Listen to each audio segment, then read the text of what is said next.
네, 안녕하십니까? 예, 오늘 토론의 사회를 맡은 경제더하기연구소의 신진호 교수입니다. 추운 날씨에 참석해 주신 내외 기빈 여러분께 감사의 말씀을 드리고요.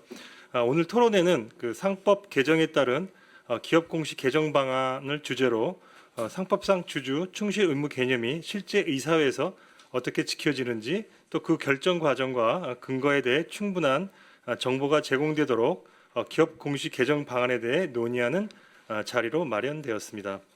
이강일 의원님 축사가 먼저 있겠습니다.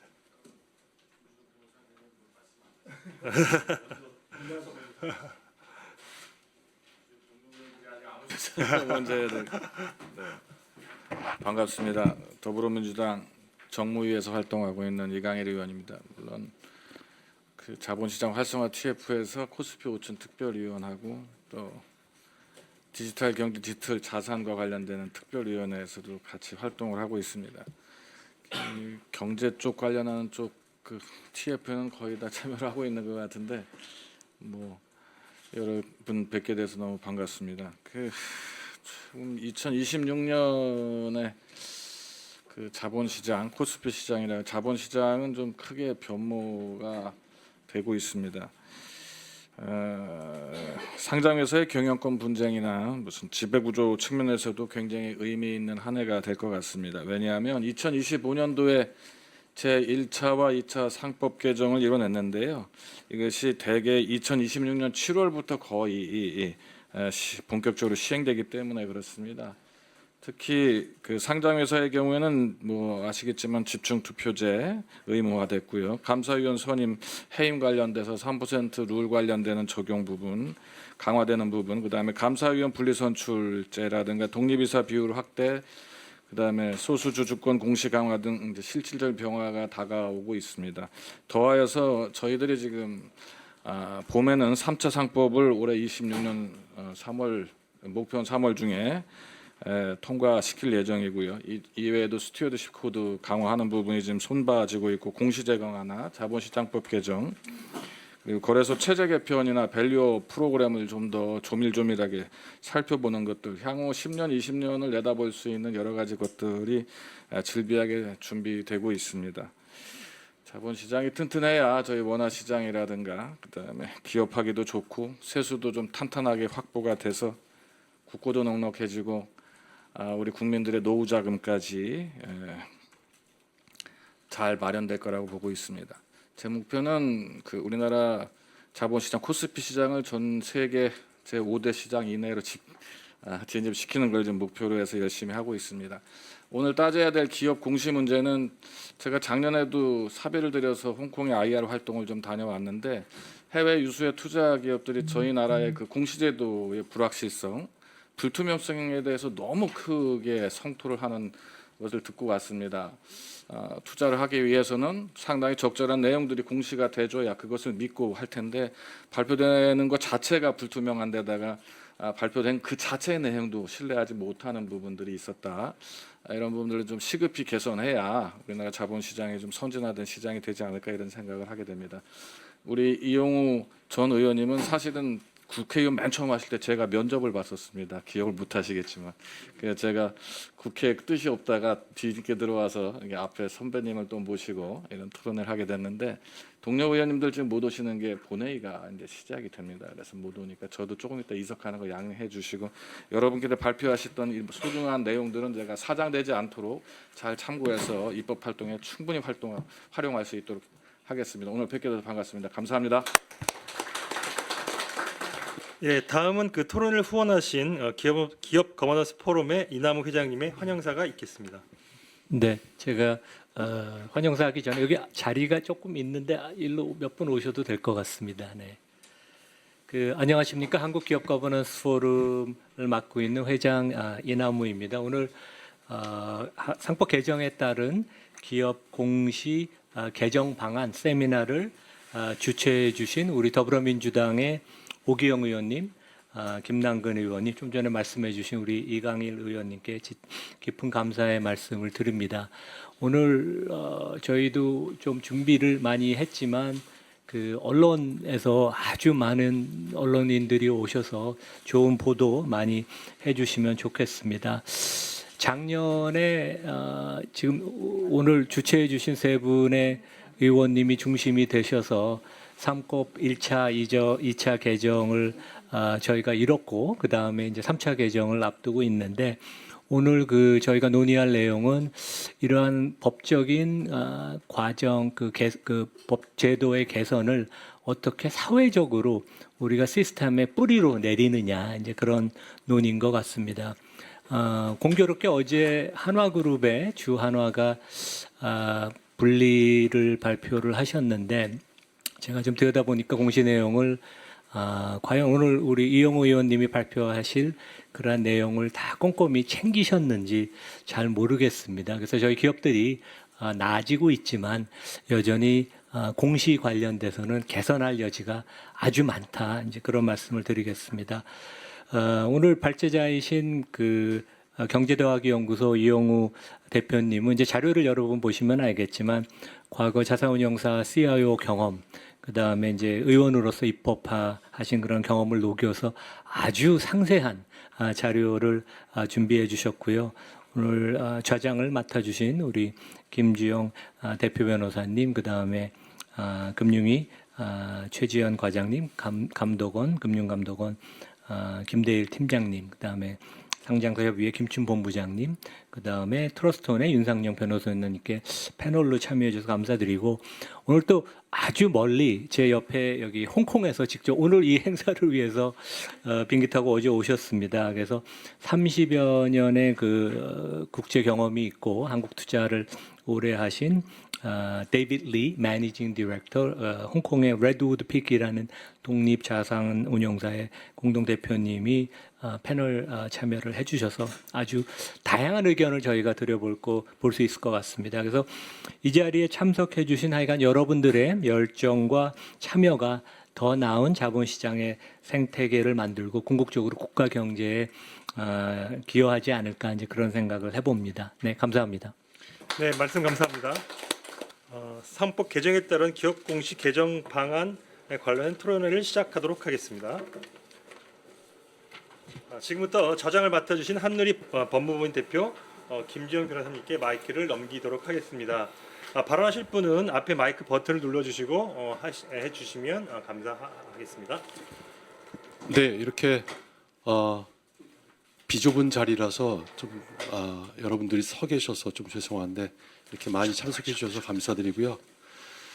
지금 코스피가 이제 5천이 거의 다 돼가서 이게 좀 걱정이 코스피 5천 특별위원회가 이제 해체돼야 되는 건가 좀 걱정이 됩니다. 사실은 많은 투자자들이 상대적 박탈감을 느끼고 있더라고요. 왜냐하면 일부 종목에만 이제 이렇게 오르다 보니까 여러 다른 종목들은 사실은 거의 뭐 오르지 못하니까 이게 사실은 정말 이제 더 사실은 이 상법 개정과 이거에 따른 효과로 인해서 전체적인 이제 코리아 디스카운트가 해소가 돼야 되는데 오히려 코스피가 이렇게 5천에 지금 도달하는 것이 또 이게 또 과연 좋은 사인인지 좀 걱정이 되기도 합니다. 오늘 굉장히 의미 있는 정말 이제 상법 개정이나 이런 것들의 취지가 현실에 잘 반영될 수 있도록 하는 이 공시 개정 기업 공시 개정 방안에 대한 토론회를 갖게 된 것을 굉장히 기쁘게 생각합니다. 그러면 지금로부터 간담회를 시작하도록 하겠습니다. 우선 발제자와 토론자 소개는 아까 좀 드렸기 때문에 다시 드리지 않겠고요. 그러면 이제 지금 우리 경제대학연구소 이영호 대표님, 전 더불어민주당 국회의원 이영호 대표님께서 발제를 한 25분 정도 이제 해주겠고요. 그다음에 토론은 그다음에 윤상현 변호사님, 또 김춘 우리 상장사 협의회 본부장님, 그다음에 데이비드 리 이사님, 그다음에 김대일 팀장님, 또 최지영 과장님 순으로 각각 한 5분에서 이제 한 10분 넘지 않도록 그렇게 진행을 해서 총 발표까지 해서 한 1시간 정도로 좀 마무리하는 것으로 그렇게 하고 그 이후에 자유 토론을 진행하는 것으로 그렇게 하겠습니다. 그러면 우리 발제를 맡으신 이영호 대표님 모셔서 발표를 듣도록 하겠습니다.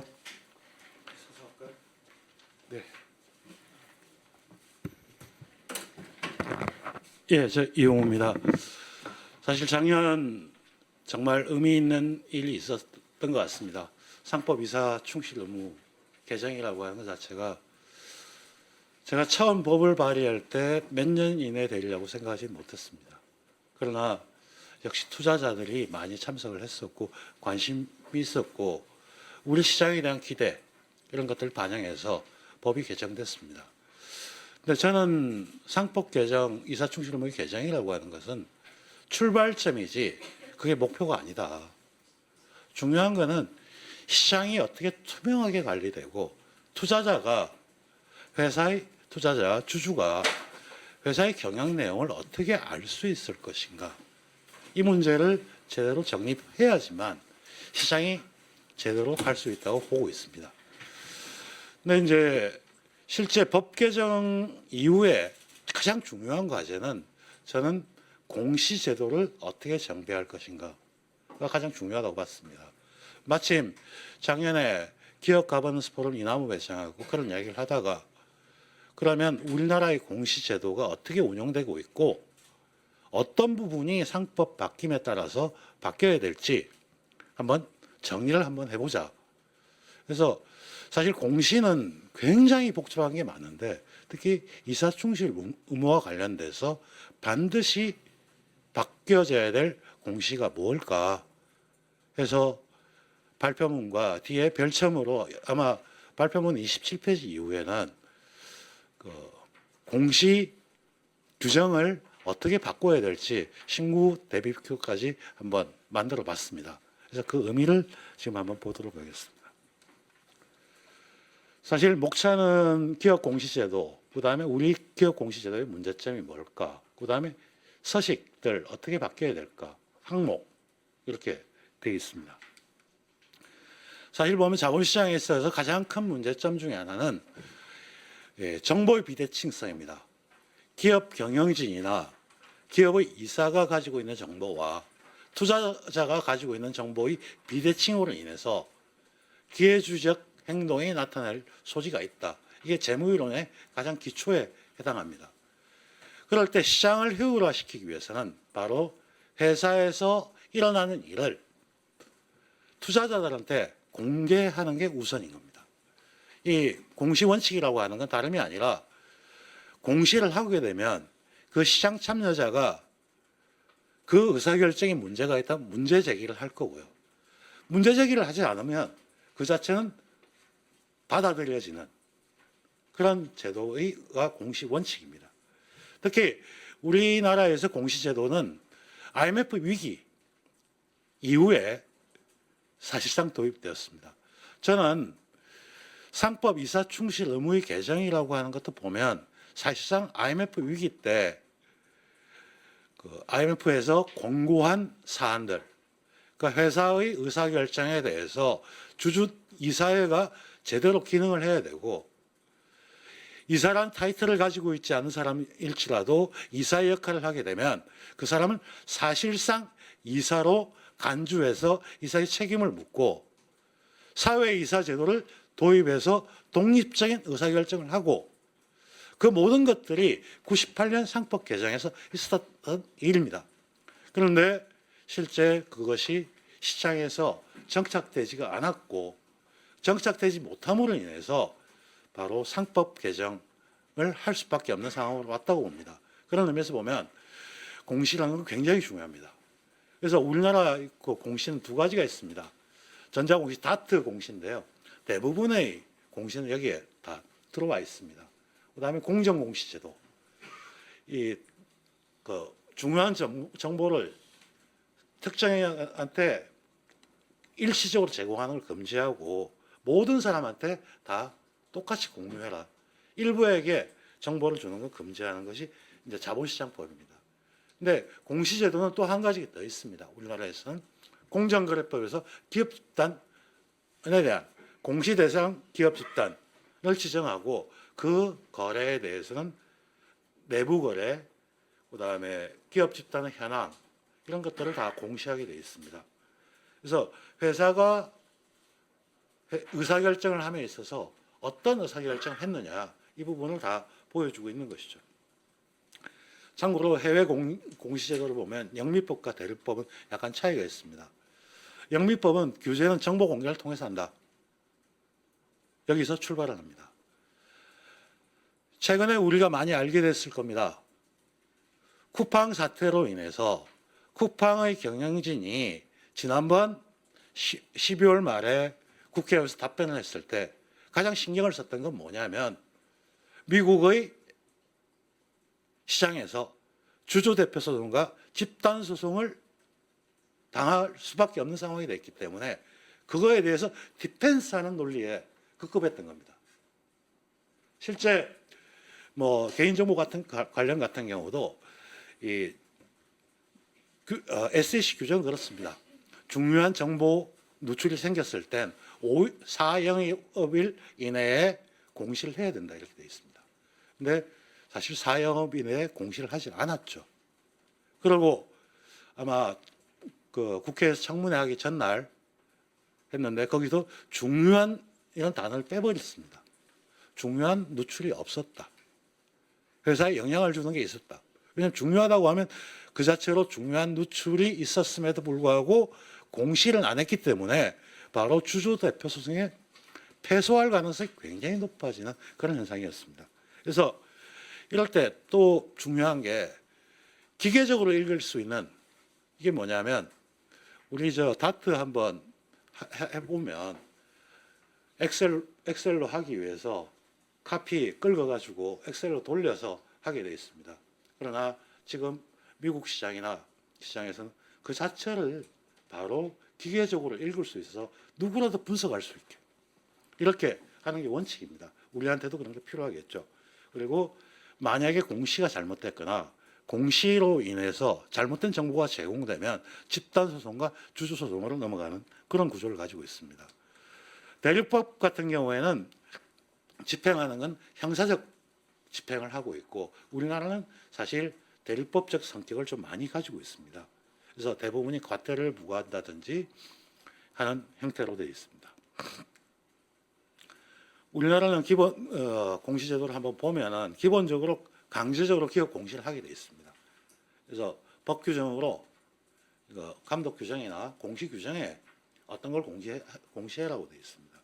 그리고 근데 실제 보면 과연 이제 뒤로 넘어가서 과연 그 공시가 실효적일까라고 하는 부분을 보면 해외 투자자들이 우리나라 투자를 하는 데서 가장 어려워하는 것은 공시가 된 내용을 봤을 때 과연 그 내용을 보고 지금 왜 저런 의사결정을 했지? 알 수가 없는 이런 사태가 있기 때문에 문제를 제기하고 있는 겁니다. 그래서 실제 뭐 자본시장법 시행령이라든지 시행규칙, 증권 공시규정, 거래소의 규정 사실 이 부분은 우리 금융위와 감독원이 나와 계시지만 실제 거래소하고 상의해서 이 부분을 누가 봐도 이해할 수 있도록 해주는 것이 가장 중요한 그러니까 상법 개정을 안착시키는 길이라고 생각합니다. 그런데 굉장히 형식적으로 공시를 하고 있고요. 적절하게 공시하고 있지 않습니다. 그리고 거래소 공시했을 때 과태료로 끝나기 때문에 공시에 그렇게 확실하게 공시를 하지 않습니다. 제가 작년에 봤던 어떤 회사의 경우인데요. 공시 자료가 이랬습니다. 자사주 매입을 하는데 자사주 매입의 이유가 뭐냐? 그러니까 경영권 안정을 위해서 자사주를 매입하겠다. 말이 안 되는 소리죠. 경영권 안정을 하기 위해서 누구의 경영권 안정을 하기 위해서 회사 돈으로 자사주를 사들이는 게 과연 경영권 보호를 위한 수단이 될 수 있을까? 그 자체로서 설명이 안 되는 부분이 많습니다. 그리고 우리나라는 아직도 거래소와 금감원의 다트, 공시가 이원화되어 있습니다. 미국이나 이런 데 일원화시켜서 어떤 투자자들도 그 공시 사이트에 들어와 보면 확인할 수 있는 것들이 가장 중요하게 필요한 부분이라고 할 수 있습니다. 그래서 그 금감원이 수시로 그 공정 심사 규정을 하고 있더라고요. 며칠 전에도 몇 가지 바뀌었더라고요. 제가 지금 하는 거에서 계속 바뀌고 있습니다. 근데 이 왜 바꿔야 되냐면 모든 주주를 위해서 총주주의 이익을 보호하고 전체 주주의 이익을 공평하게 해야 된다. 그럼 자, 공평하게 대우했는지 안 했는지 판단할 그 자료를 보고 판단할 수 있어야 될 거 아닙니까? 그것이 가장 중요한 부분이고요. 실제 우리나라는 성관주의 의무 같은 경우에 써가지고 주의 의무인데 그 주의 의무라고 하면 사익을 추구하지 않았다는 걸만 보면 됩니다. 충실 의무는 사실은 주주 간에 지배주주와 일반 주주 간에 이해상충이 있었을 때 그 사람들 간에 이해상충을 어떻게 조절할 것인가. 그럼 그 조절하기 위해서 우리는 어떤 노력을 했다는 걸 해서 주주의 동의를 받아가는 과정인 거거든요. 그래서 이 연구를 할 때 상법의 이사충실 의무와 관련된 조문들을 한 번씩 하나씩 살펴봤습니다. 제일 중요한 게 지배구조죠. 근데 지금 작년 상법 개정이 돼서 이사충실 의무는 작년 법 개정과 동시에 시행이 됐고 다른 조항들은 1년의 유예기간에서 7월부터 되게 돼 있는데요. 자, 이사회를 독립적으로 운영해야 된다. 그리고 사회이사라는 단어도 독립이사란 단어를 쓰고 있습니다. 이사회 독립적으로 운영된다는 뜻은 무엇이냐? 사모펀드가 어떤 주주를 추천해서 A라는 이사를 선임했다고 하더라도 그 사람은 그 사모펀드를 위해서 일을 하는 것이 아니고 모든 주주를 위해서 독립적으로 판단해야 된다는 겁니다. 그러면 이사의 결의가 있었을 때 그 사람들이 독립적으로 어떤 의사결정을 했는지를 보여줘야 될 겁니다. 바로 이런 부분들을 하나씩 다 봐야 됩니다. 그리고 이사가 참석을 했느냐 말았느냐, 그리고 참석을 해서 어떤 식의 발언을 했었느냐, 이 문제가 있거든요. 최근에 삼성전자가 아마 자사주 매입 공시를 할 때 공시 내용에 이게 있습니다. 싱가포르 투자청 출신의 김모 이사가 사회이사 매입에 반대를 했다. 이게 기재가 되어 있습니다. 근데 왜 반대됐을까? 그 사람이 왜 반대를 했을까? 그 이유가 있어야 되거든요. 공시 내용에. 사실 제가 추론을 해보면 그겁니다. 삼성전자의 지금의 성장성을 감안해 보면 삼성전자의 자본 조달 코스트보다 성장성이 높기 때문에 이런 상황에서 자사주를 매입하는 것이 아니고 재투자를 해서 성장성을 올리는 게 낫지 않을까. 아마도 그런 의견을 제시했을 것 같습니다. 그러면 거기에 나와야 될 것들이 바로 공시가 있어야 된다. 이런 부분이 핵심이 됩니다. 두 번째, 배당입니다. 올 3월 되면 아마 모든 회사들이 주주총회를 할 겁니다. 주주총회에서 가장 중요한 게 크게 보면 두 가지입니다.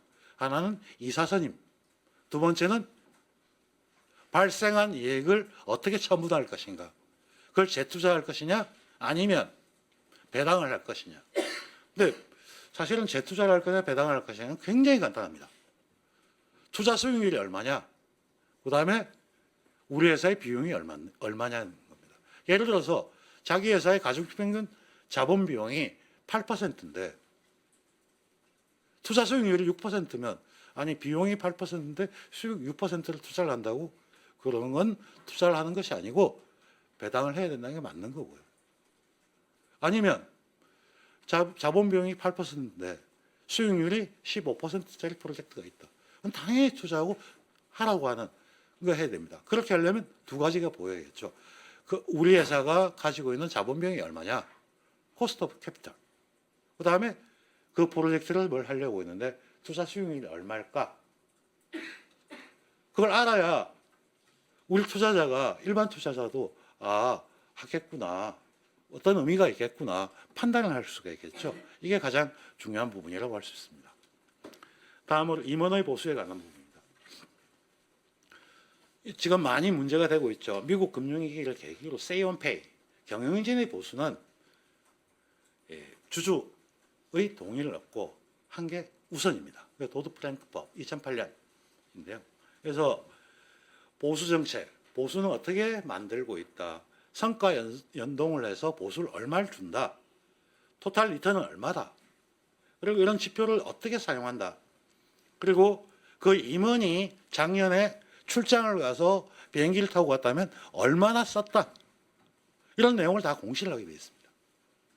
근데 한국에서는 총액 한도만 공시하거든요. 그게 구체적으로 얼마가 되는지도 몰라요. 그리고 개인별 보수 총액 5억 이상만 하고 있는 겁니다. 근데 최근에 중요한 게 뭐 삼성전자도 그렇고 주식 보상, 그러니까 양도 제한부 주식 보상 RSU를 하고 있는데요. RSU에 대해서 실제로 RSU라고 하는 스탁 옵션하고 거의 유사하기 때문에 제가 2022년에 법을 발의한 적이 있습니다. RSU를 할 때 이 주주총회의 승인을 받고 정확하게 공시를 해라.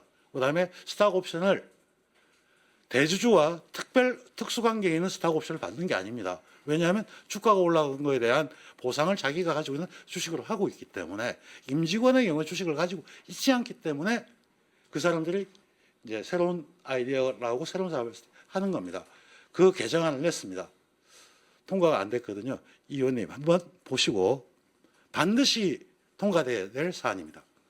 그러면 보상이 얼마인지가 다 나오죠. 저는 경영자한테 보상을 많이 주는 거 전혀 비판 안 합니다. 성과가 있으면 그만큼 보상하는 게 자본주의 기본 원리니까요. 그래서 이게 알파벳의 경우입니다. 구글 같은 경우에 뭐 컴펜세이션이 얼마고 다 나와 있습니다. 다 이걸 하나씩 이걸 공시를 하고 있거든요. 과연 그러니까 이 의원님이 홍콩에 IR을 갔을 때 문제 삼는 게 이런 겁니다. 도대체 그 회사에서 임원이 비용을 썼다는데 도대체 어디 쓴 거야? 이걸 물어보는 거거든요. 당연히 공시돼요. 근데 우리나라를 한번 볼게요. 예시입니다. 자, 롯데그룹의 신동빈 회장. 3군데 등기고요. 2군데 미등기입니다. 미등기 이사가 왜 그 회사에서 보수를 받죠?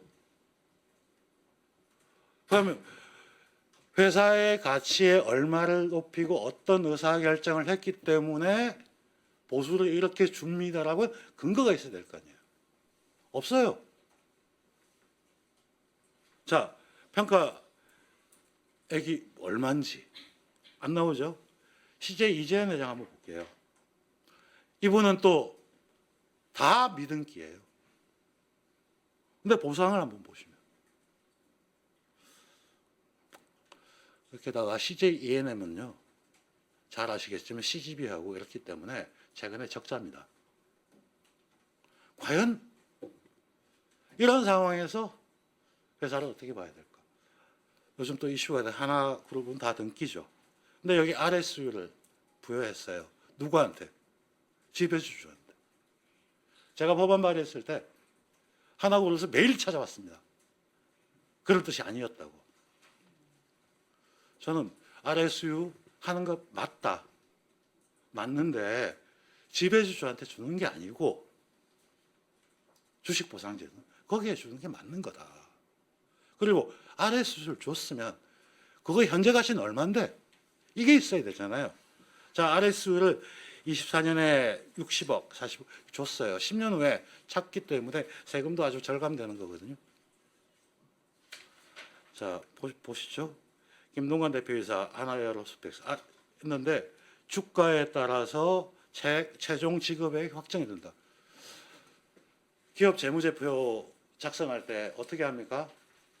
스탁 옵션이 주어져 있으면 그에 평가해가지고 미지급 보수로 기재를 해야 돼요. 이 금액이 얼마인지.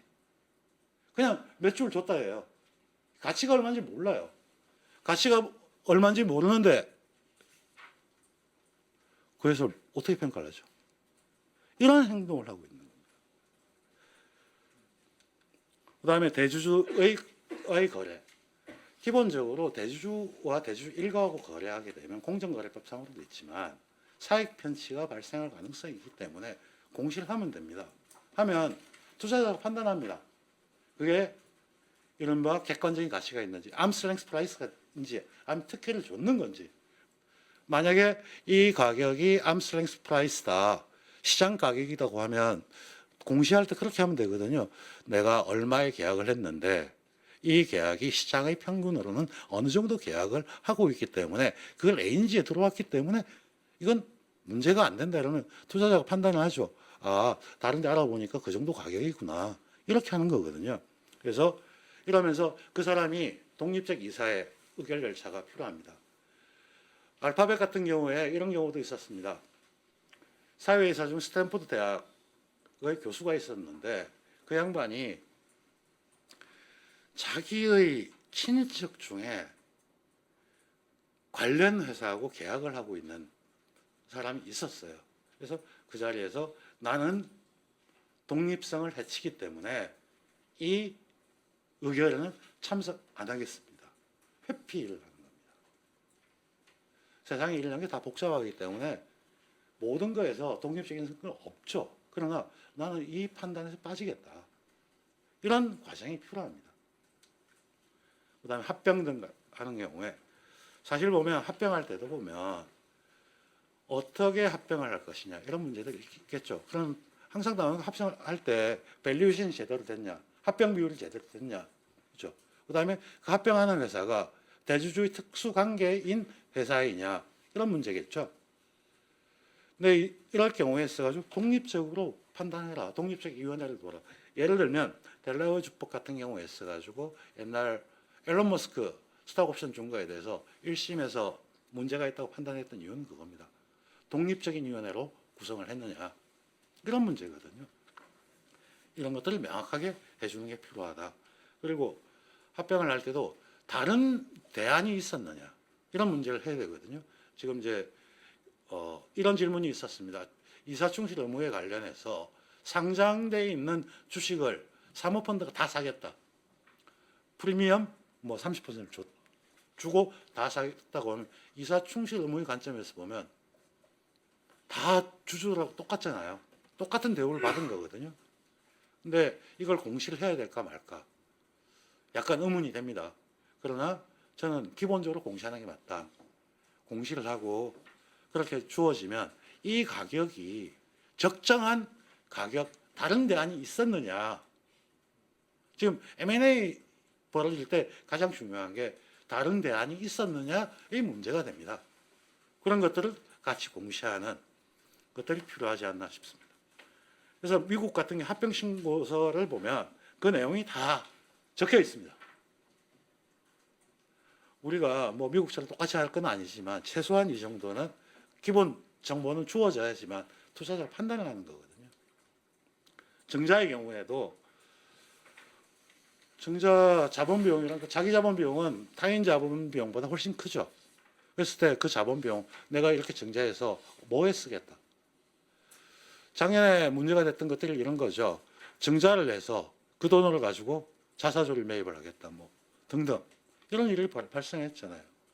그러면서 증자라는 데는 자본 비용이 들어가는 건데 그 자본 비용이 내가 투자하는 거에 어떤 효과를 가져올지 증자를 하면 어디에 쓸 건지 그 쓴 게 얼마의 수익률을 예상하고 있는 건지 이 문제를 해야 됩니다. 결국에는 이게 다른 게 아니고 회사가 가지고 있는 비용, 자신의 비용, 자본 비용과 수익률 이런 부분을 명확하게 해야 됩니다. 그래서 그 증자 아니고 다른 방법 쓰면 안 돼. 이런 거잖아요. 다른 방법을 써도 괜찮냐? 다른 방법이 없어서 굳이 주주의 비용으로 해야 되겠다고 하면 그렇게 공시하는 겁니다. 그 다음에 12BW 교환사채. 사모로 발행하는 경우가 많이 있는데요. 그러면 뭐 이 주식들 이것이 어떻게 했는지, 그 다음에 이 사모를 했을 때 누가 인수해 가는 건지, 그 다음에 자금 사용 목적은 무엇인지 이렇게 해야 됩니다.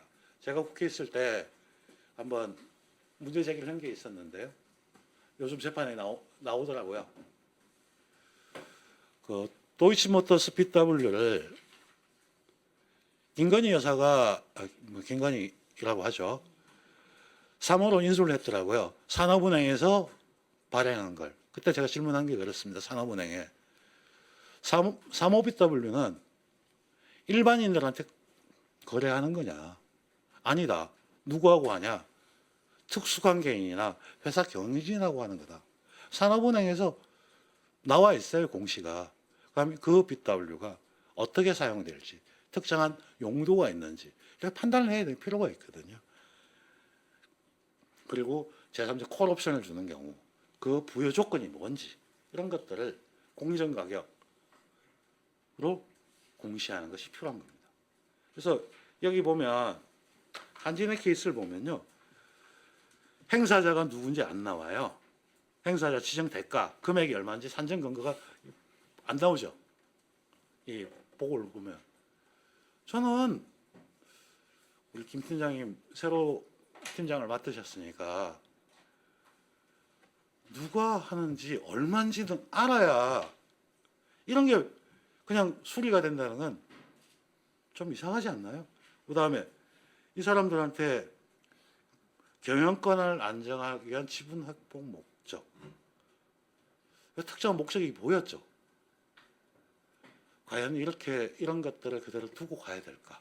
이런 문제 제기를 하는 겁니다. 그다음에 자사주. 지금 아마 3차 상법의 중요한 이유라고 생각하는데요. 저는 기본적으로 자사주는 98년에부터 해가지고 기본적으로 소각이 원칙이었는데 지난번 토론회를 하다 보니까 2006년, 7년에 갑자기 그 소각 원칙이 사라져 버렸습니다. 그러면 소각 원칙이 기본이고요. 근데 저는 무조건 소각해야 된다고 생각하지는 않습니다. 아까 주식 관련 사채, 주식 보상을 주면요, 그 회사의 그 재무제표를 안정화시키는 방법은 스탁옵션이나 주식 RSU를 준 만큼 자사주를 사 있어야 됩니다. 보상할 때 같이 따라가는 거니까요. 오히려 그걸 안 가지고 있으면 파생 손실이 많이 발생할 수도 있거든요. 그래서 자사주를 다 의무 소각은 아니더라도 기본 목적에 맞게 해야 된다. 이런 부분입니다. 그래서 여기 뭐 TRS라든지 최근에 또 PRS가 문제가 많이 유행을 하기 시작을 하는데요. 그럼 PRS에서 이게 어떤 조건이었는지 알고 있어야지만 투자자는 내가 저 회사에서 일어난 일이 뭔지를 알 수 있는 상황입니다. 그다음 타법인에 대해서 주식 양수도 같은 경우 도대체 얼마 주고 샀다고 합시다. 왜 그 가격을 주고 샀는지 이런 거거든요. 아마 아까 우리 이남우 회장이 그 얘기를 했을 겁니다. 한화가 어제 그죠? 기업 분할 했잖아요. 결의를 했습니다. 저는 뭐 충분히 분할을 할 수 있다고 생각합니다. 그 다음 스텝은 뭘까? 사실 작년부터 하나가 조금 한 게 있거든요. 뭘 했었냐면 회사 돈으로 북한산에 있는 리조트 샀고요. 또 최근에 루머상으로 돌고 있는 거는 보광 피닉스 스키장 골프장 산다고 합니다. 회사 돈으로 산 겁니다. 분할하면 그거 어디로 갑니까? 삼남 쪽으로 분할하는 쪽으로 가겠죠. 뻔히 보이잖아요. 지금 이 분할하는 이유 자체가. 그럼 분할 이유를 시장에 알려줘야 돼요. 우리가 다 추측을 하고 있겠지만 안 알려줬죠. 그리고 또 봤습니다. 한번. 도대체 이사회를 몇 분 동안 했을까? 물론 뭐 1차에 1시간 반 했고요. 사전 설명회. 2차 설명회는 1시간 10분 했고 3차 설명회 40분 해서 한 3시간 했던 것 같더라고요. 물론 그 중간에 계속 토의를 했을 수도 있죠. 있어야 되지 않겠습니까? 작년에 한화가 어디 하던 데 있어서 또 그게 있더라고요. 이사회 시간을 보니까 40분 걸렸다고 나오더라고요. 근데 40분 만에 복잡한 거래. 그 40분짜리 아마 두산의 경우가 40분이었을 겁니다. 공시 자료를 다 보면 두산 하다가 실패했던 거 있죠. 회사 분할하고 에너빌리티 만들고 했던 거 있잖아요. 공시서를 보면 회의 시간 40분. 그 40분 만에 뭘 하죠? 이거는 성간주의 의무도 안 했다는 뜻이 되는 겁니다. 그래서 기본적으로 그 가격은 얼마였는지, 왜 그렇게 산정했는지 이게 필요하지 않을까 싶습니다. 대체로 이 정도로 설명을 드리고요.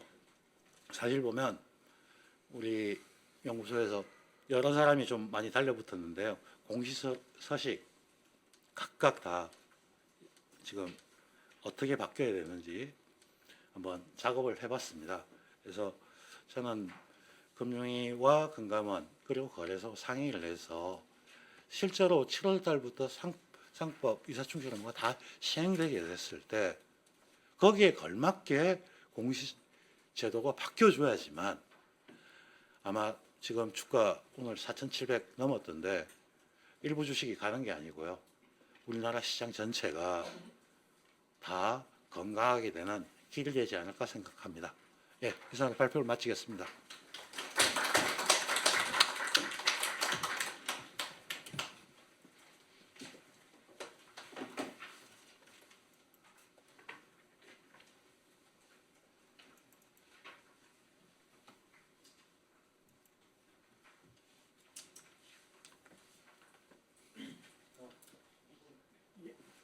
네.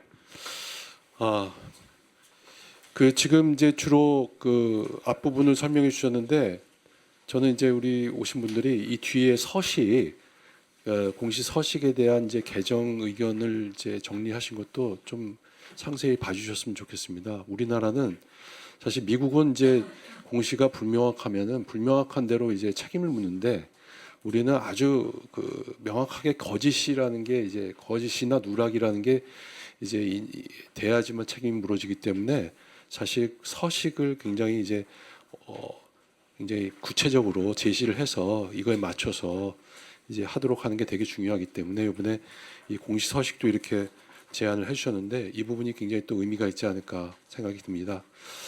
그러면 이제 또 시간 되게 잘 지켜주셔서 감사드리고요. 그러면 이제 지금으로부터 이제 우리 토론자들 그 자리에서 그냥 5분 내지 10분에 걸쳐서 토론해 주시기로 하겠습니다. 먼저 트러스트 혼자 성령의 우리 윤상영 변호사님 토론해 주시겠습니다.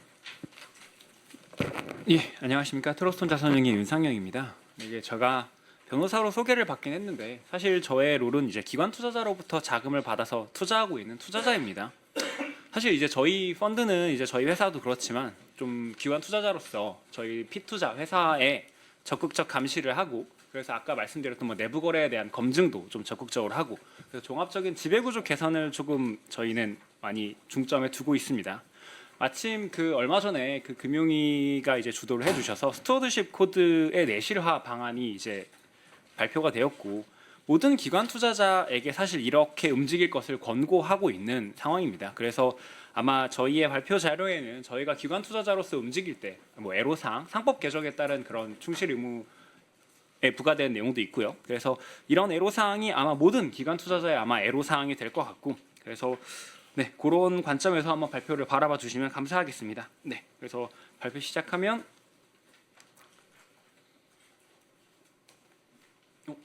잠시만요. 이거 쓰는 거 네.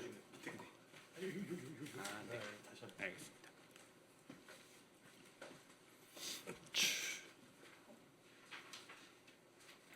한번 해보시죠. 예.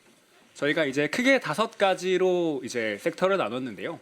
아까 전에 이제 이용우 전 의원님께서도 언급해 주셨던 저희도 COE가 굉장히 그 이른바 코스트 오브 에쿼티가 굉장히 중요하다고 생각을 하고 이거를 그 어떻게 공시할 거냐라는 걸 저희는 구체적으로 이사의 현재 경영 진단 및 분석 의견에 이 COE가 반드시 자기네가 좀 인지를 할 필요성이 있다. 그래서 이걸 공시하게 해라라는 의견이고요.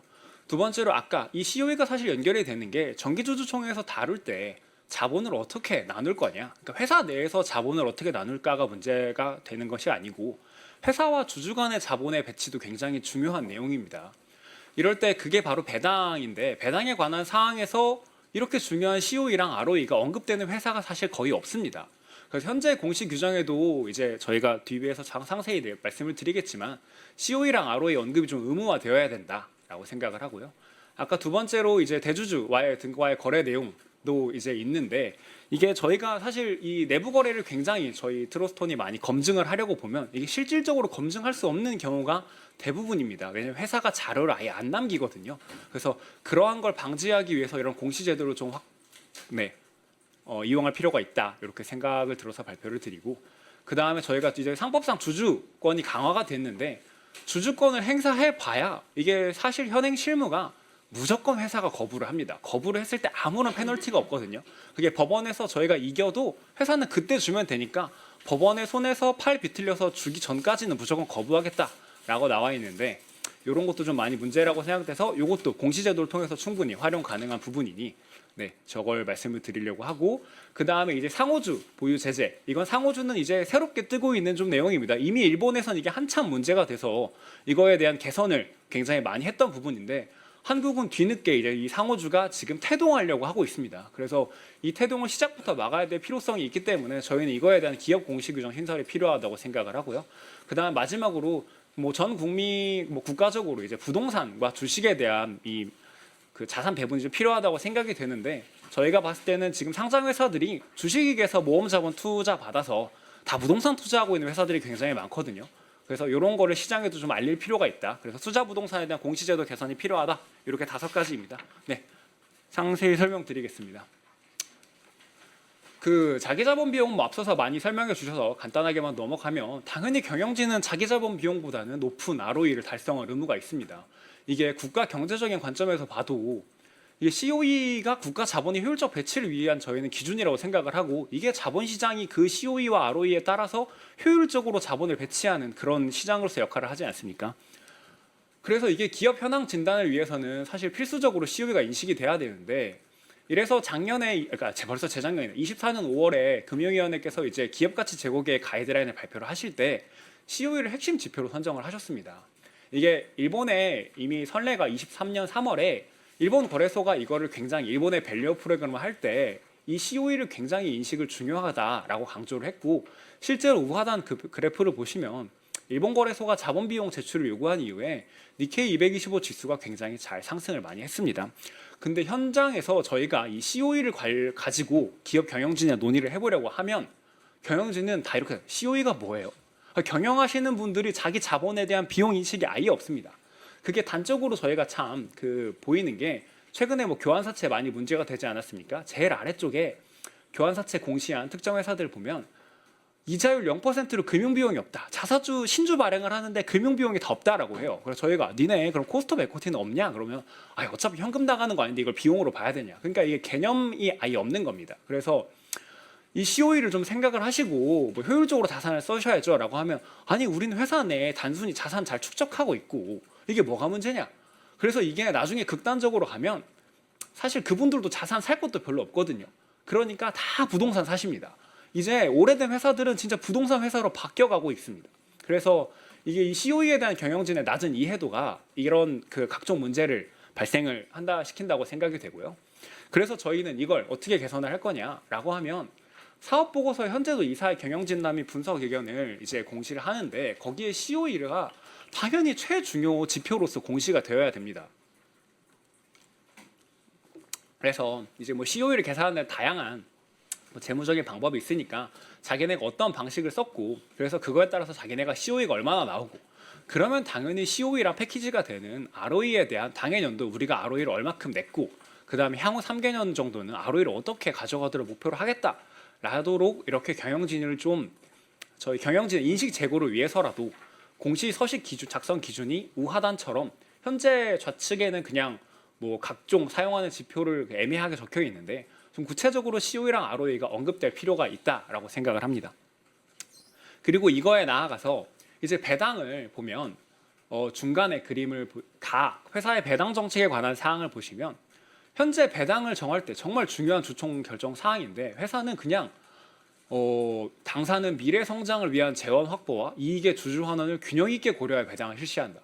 이걸 주식회사의 이사회가 이런 걸 결정을 하는데 어떻게 했는지에 대해서 알 수가 없습니다. 이게 알 수가 없으니까 이거에 대해서 주주 충실 의무를 했는지 안 했는지도 판단이 아예 안 됩니다. 그래서 모호한 목표 및 기준을 제시하고 있으니 이거를 개정안의 기업 공시 서식에 작성할 때 이제 COE랑 ROE를 앞서서 경영 진단에 표시하지 않았습니까? 그러니까 이걸 따로 한다고 뭐 부담은 더 안 될 겁니다. 그래서 우리가 COE랑 ROE가 이렇게 나오는데 그러니까 이걸 가지고 배당을 어떻게 결정을 했다라는 게 주요 주주와 이해관계자들이 확인할 수 있도록 조금 개정될 이렇게 그 공시될 필요성이 있고요.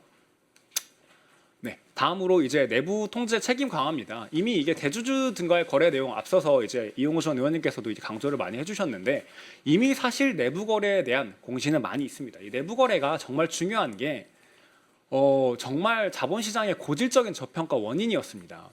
이게 일감 몰아주기, 총행세 징수, 사업기 유행 등 다양한 저희가 그 주식 주주로서 활동을 하면서 관찰하는 내부 거래의 형태는 정말 무궁무진합니다. 이게 사익을 편취할 요인이 너무 크고 그래서 내부 거래 투명성이 전제되지 않는 한 시장의 재평가는 정말 저희는 어렵다라고 생각을 하고요. 그래서 사실 저희 정부도 정말 많은 노력을 하고 있습니다. 이게 이미 상법상 이해상충 우려가 너무 높다 보니까 상법, 회계기준, 그다음에 공시규정, 공정거래법을 통해서 높은 내부 통제를 요구를 하고는 있는데 실제로는 작동을 거의 안 합니다. 보시면 상법에서 내부 거래에 대한 이사회 승인을 의무화해놨습니다. 이게 내부 거래를 할 때는 이사회에서 심지어 특별 결의를 받아야 되거든요. 그 다음에 두 번째로 KIFRS 상에서 특수관계자 성격의 내부 거래에 대해서는 정보 공시를 의무화해놨습니다. 그리고 세 번째로 기업 공시서식 작성 기준에는 이 공시 기간 발생 중 대주주와의 직간접 거래 기재를 의무화해놔서 공시에 대한 그런 의무는 중복적으로라도 되게 많습니다. 뭐 특히나 공정거래법상 공시 대상 기업 집단에 대해서는 사전 공시 의무도 있으니까 말할 그 여지가 없겠죠. 한데 실제로 들어가면 저희가 주주로서 이게 내부 거래를 발견하고 이게 잘못됐을 때 누구한테 책임 추궁을 할까를 보면 그게 아예 실무적으로 작동을 안 하는 게 회사가 이사회에 보고를 안 합니다. 실무적으로 이사회 논의가 이루어지지 않거나 이게 대기업들은 그래도 워낙 저런 컴플라이언스가 잘 되어 있으니까 하는데 우리나라의 공시대상 기업 집단이라고 해봐야 전체 상장사의 한 10%에서 15% 될까요? 그러니까 시가총액 말고 숫자로 대부분은 중견 중소기업인데 중견 중소기업은 이사회 결의가 필요한 내부 거래를 이사회 보고도 안 합니다. 그러니까 저희가 나중에 공시자료 회계장부 뒤져서 그 막 회사 회장님 막 부동산 다 사줘요. 그런 거 보고 이거 이사회 하셨어요? 라고 하면 이사회 안 했습니다. 이사회가 아예 없어요. 그러면 특히나 뭐 그런 경우는 뭐 재무제표상의 영향은 크지 않다라고 했을 때 하더라도 특정 코스닥 상장사 같은 경우에는 매출의 80%, 매입의 70%를 특관자가 지배하는 법인을 통해 하고 있습니다. 완전히 그냥 상장사는 그냥 제조회사, 도관 같은 역할이에요. 근데 10년 동안 이에 대해 이사회 의결이 단 하나도 없었습니다. 내부 통제가 단 한 번도 없었어요. 그럼 내부 거래를 몰랐던 이사들에게 저희가 책임 추궁이 가능할까를 고민을 해보면 이게 현행 판례가 위법 행위를 이사회가 의심할 만한 사정이 있었거나 아니면 보고도 의도적으로 조치를 취하지 않고 했는데 현행 사회이사님들은 우린 몰랐다. 회사가 보고를 안 해. 이거 어떻게 하느냐. 이러니까 저희가 이걸 나중에 결과적으로 이걸 다 소송으로 하기도 굉장히 현재적으로 어렵고 이제 이사에 대한 충실 의무 개정이 되어서 충실 의무에 따라서 조금 하셨는지 보고 싶은데 현재 이사회 의사록 열어보면 이렇게 간결할 수가 없습니다. 회사 매출의 80% 매입의 70%를 하는 특관자 거래인데 그냥 충실히 심리했는데 그냥 가결한다. 이게 어떤 기준으로 다른 시장 가격 대비 뭐 했는지 이런 게 아무것도 없어서 심리가 되었는 거를 나중에 진짜 저희가 무슨 증거처럼 검찰처럼 압수수색이 가능한 것도 아니고 심리가 되었는지 따르는 것이 어렵습니다. 그래서 이걸 특히나 영업에 관련된 내부 거래는 규제가 없습니다. 이게 좌하단에 그 현행 공시 서식인데 이게 자산 양수 내부 거래에 대해서는 그래도 현행 공시 서식이 맨 아래 좌측에 빨간 박스 보시면 이걸 했을 때 주주총회 승인, 이사회 결의 이런 거 내부 통제 절차를 거쳤느냐 이런 거를 그 공시를 하게 되어 있거든요. 근데 영업 거래 같은 경우에는 그게 빠져 있습니다. 그래서 공시할 때도 회사들이 이거는 공시를 안 해요. 내부 통제 절차가 거쳤는지 안 거쳤는지도 저희가 알 수가 없습니다.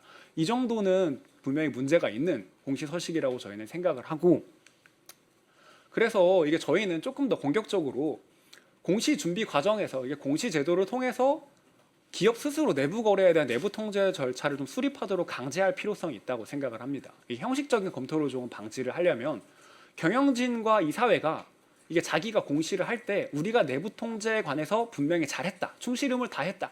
적어도 확인서 작성을 좀 의무화해서 그거를 공시할 필요가 있습니다. 이게 이사님들이 선임할 때는 자기가 뭐 어떻게 하겠다라는 확인서를 굉장히 많이 올리시는데 그 이후에는 자기가 잘했다, 뭐 자기가 최선을 다했다 이런 확인서가 이런 방법 없으시거든요. 그래서 경영진이 또 고의로 내부 거래를 보고하지 않았을 때는 뭐 이런 공시 의무를 두게 되면 뭐 경영진이 이사회의 업무를 방해했으니까 업무 방해 등으로 형사처벌이 가능하도록 할 수도 있으니까요.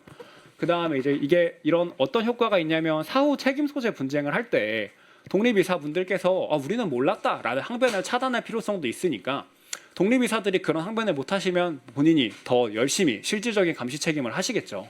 그래서 기업 공시서식 작성 기준을 아래쪽에 저희가 개정안을 좀 만들어 왔는데 뭐 1호 보시면 경영진 및 사내 이사가 확인서를 좀 대주주와의 거래 일반에 대해서는 작성을 해야 됩니다.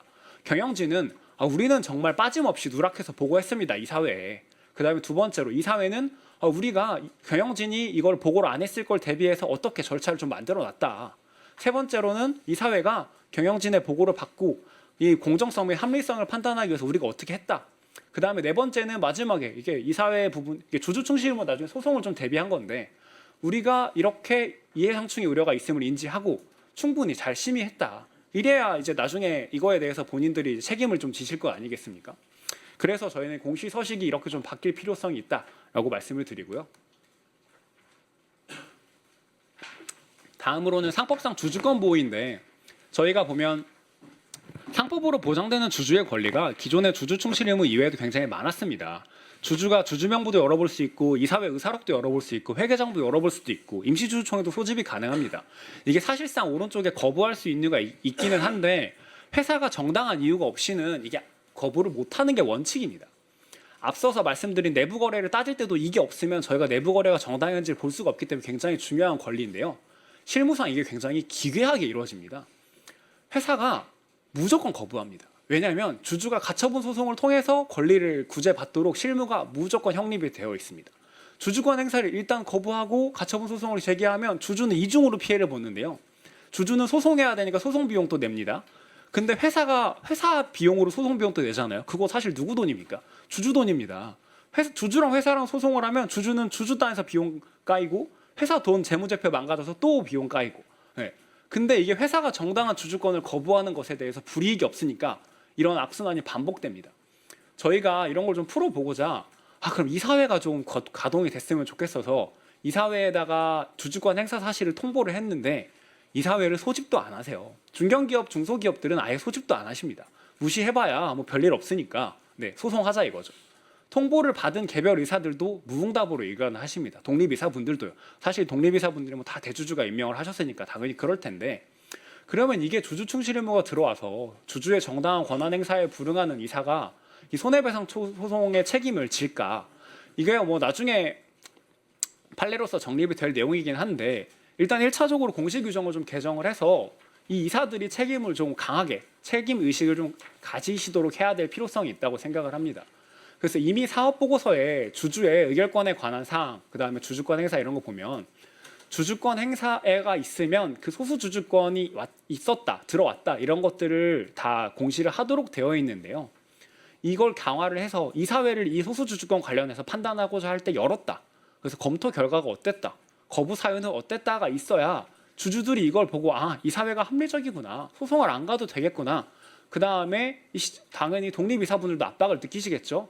그냥 대주주 말 듣고 뭐 열어주기 싫어요라고 해서 그냥 그걸 말 듣고 할 건지 아니면 나중에 자기가 이걸 다 자기 이름으로 책임을 져야 되니까 이거는 소수주주한테 권한을 주는 게 맞다라고 판단을 하실지요. 그래서 우하단에 저희가 개정안을 가지고 왔는데 뭐 아까 말씀드린 것처럼 이 사회가 개최가 됐는지도 정도는 공시를 당연히 해야 되고요. 이 사회가 소수주주권에 대해서는 거부 근거 정도는 무조건 기재가 되어야 된다라고 저희는 생각을 합니다. 다음으로 지금 태동하고 있는 상호주 문제를 좀 저희는 중요하게 다루고 싶습니다. 상호주는 이게 지배주주 또는 이사회가 안정적인 경영권 확보를 목적으로 보유하고 있는 건데 이제 계열사가 아닌 회사의 주식을 상호 보유하는 경우를 저희는 의미를 했습니다. 한국에서는 주로 순환출자 규제를 피하기 위해서 자사주를 맞교환하거나 상호 지분을 매입하는 형태로 나타나는데요. 최근에 이제 조금 있으면 자사주 상차 상법 개정하려고 하니까 특정 업계나 특정 회사들의 자사주 많은 회사들이 아주 자사주를 수합하느라고 정신이 없습니다. 특히 제약업계가 그게 굉장히 심하고 뭐 금융지주 같은 경우에도 조금 있고 한데 자사주를 죄다 수합하면서 무슨 효과를 누리냐면 회사 자본을 사유화합니다. 그러니까 지배주주 또는 이사회가 경영권을 강화하고 이게 지배주주만 문제가 되는 게 아니고 이사회가 참호를 팔 때도 자사주를 통해서 서로 이사회에 참호를 파줍니다. 그래서 회사 자본을 지배주주 또는 이사회의 지배력을 강화하는 수단으로 사용을 하고 있고요. 이게 소수 주주의 감시 기능을 굉장히 약화시킵니다. 네. 사실 지배주주가 그냥 취득을 하면 5% 대량 보유로 이제 정리가 되는데 이 상호주는 대량 보유 공시도 해당이 안 되기 때문에 그런 규제도 다 탈법을 하는 거고요. 최근에는 이제 이게 최근에 가장 유행이 되는 건 개정상법상 합산 3%로 들어왔거든요. 이게 대주주 및 특수관계자 의결권을 합산해서 3%로 제한을 해놓으니까 상호주를 보유한 기관은 법적으로 특수관계인이 아니니까 합산 3%를 제한을 안 받으니까 요거를 이제 다 이 우회하는 방법으로 쓰시는 거죠. 이게 일본에서 가장 핵심적으로 다뤘던 문제였습니다. 일본은 이 상호주 문제가 굉장히 심했고 그래서 일본이 어떻게 했냐면 상호 출자할 때 정보 공시를 굉장히 강화를 시켰고 그 상장회사끼리 상호주를 들고 있으면 너네가 상장회사 의결권을 어떻게 행사할 거냐 그 가이드라인도 요구했고요. 이걸 일본은 사실상 카르텔 행위로 봤습니다. 그래서 나중에는 이 보유 비중을 상장회사끼리 상호주를 보유 비중을 0%를 목표로 이런 분기별 진척도까지 확인을 했고 네, 이 정책 보유주, 일본의 정책 보유주라고 했는데 이걸 사업 목적성을 굉장히 엄격하게 검토했습니다. 이게 한국은 지금 이게 일본은 차라리 전후 관행적인 방어 수단으로 나왔던 건데 한국은 지금 규제 회피를 위한 전략적 꼼수로 악용되고 있다 보니까 이거를 초기에 굉장히 강하게 제재하지 않으면 정말 물밀듯이 번질 거라고 생각이 됩니다. 그래서 자발적인 해소 요인도 부족하니까요. 그래서 이 상호주 제재가 굉장히 많이 필요하다 생각이 되고 이거는 뭐 쉬운 게 이미 일본이 이거에 관해서 너무 모범 답안을 내줬습니다. 상호 출자 축소 계획 공시하라고 했고 구체적인 의결권 행사 기준, 상장사, 그러니까 마치 자산운용사들한테 똑같은 기준을 요구하듯이 야 너네가 왜 이 상장사 기준 주식 들고 있어? 이 상장사는 어떻게 의결권 행사할 거야? 그리고 어떻게 했어? 이런 것들을 다 공시하라고 하는 거죠. 네, 그래서 이 상호주 보유 타당성의 축소 검토, 네, 저희는 요걸 제안을 드리고, 네, 그 마지막으로 이제 부동산 투자인데요. 투자 부동산 재평가는 저희를 좀 의무화해야 된다고 생각합니다. 이게 공시와 관련돼서 말씀을 드리는 건데, 저희가 보면 부동산에 결국 다시 투자되고 있는 모험 자본이라는 게 굉장히 안타깝습니다. 모험 자본, 저희가 이제 자본시장, 특히 상장시장이 있는 게 경제 성장이랑 고용 창출에 모험 자본을 공급하기 위해 있는 건데. 이 상장 기업들이 투자받은 모험 자본을 죄다 부동산에 투자를 하십니다. 심지어 국내면 모르겠는데 국외 투자 부동산에 투자해서 아마 환율 문제도 일으키는 뭐 원인 중에 하나일 거라고 생각이 되고요. 이 투자 부동산은 사실상 어떤 거냐면 임대 수익 또는 시세 차익을 얻기 위한 거라서 회사가 비영업적 목적으로 보유하는 부동산입니다. 시가총액의 5배 이상의 투자 부동산을 보유한 회사도 있으세요. 이게 투자 부동산에 이마저도 투명하게 공시가 안 돼서 아마 정부나 시장이 이걸 잘 파악을 못하고 있는 것 같습니다. 투자자들도 모르고 국내 기업들이 부동산을 얼마큼 보유하고 있는지 잘 모릅니다. 그게 이유가 그 IFRS상 투자 부동산을 원가 모형 또는 공정가치 모형 중 하나를 선택해서 공시하도록 되어 있는데 대부분의 상장 기업은 원가 모형으로 투자 부동산을 이식하고 있고요. 이게 30년 전 가격으로 다 계상을 해놔서 장부가치 대비 시가가 과도하게 장부 가치가 저평가됩니다. 그래서 뭐 사례들을 저희가 2가지를 가져왔는데 특정 회사는 장부 가치 2,300억 해놨는데 자기네가 추산한 공정 가치가 1조 원입니다. 이 회사 시가총액 2천억이거든요. 이런 상장사는 왜 있는지 진짜 저희는 자산운용사 입장에서 모르겠고, 네. 두 번째 회사는 장부 가치 4,900억인데 공정 가치는 1.2조예요. 이 회사도 공정 가치보다도 시가총액이 작습니다. 이런 회사는 모험 자본 받아다가 투자 부동산에 임대 사업 하시는 게 이게 맞는 자본 시장인지 저희는 정말 잘 모르겠고요. 리츠화를 하실 거면 모르겠는데, 네. 그래서 이게 공시 규정 개정을 통해서 정확한 정보를 좀 투자자 및 시장에다가 전달할 필요성이 있다라고 생각이 됩니다.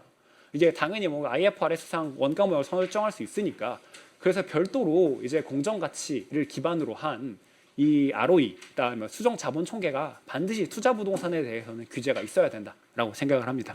네, 이상으로 저희 발표를 마치겠습니다. 네, 유선용 변호사님 감사합니다. 아주 그 시장 참여자 입장에서 굉장히 또 와닿는 그런 부분을 많이 말씀해 주신 것 같습니다. 시간을 조금 더 쓰셨는데 아무래도 앞부분에 시장 참여자들에 해당하는 세 분이 앞부분에 있거든요. 세부는 조금 길게 하셔도 되고 뒤에 아무래도 금감원이나 금융위에서는 뭐 오래 하실 수가 없지 않을까. 주로 이제 많이 들으러 오시지 않았을까 싶어서 약간 그렇게 배분을 하도록 하겠습니다. 그러면은 다음에는 우리 상장사 협의회에서 나오신 우리 김춘 본부장님, 네, 토론 부탁드리겠습니다. 예, 안녕하십니까. 상장회사 협의회 김춘 본부장입니다. 일단 먼저 저희 토론 기회를 주셔서 감사드리고요. 발제를 맡아주신 이용우 대표님하고 그다음에 트러스톤 자산운용의 윤상영 변호사님 말씀 잘 들었습니다. 뭐 개인적으로 공감하는 부분이 많고요.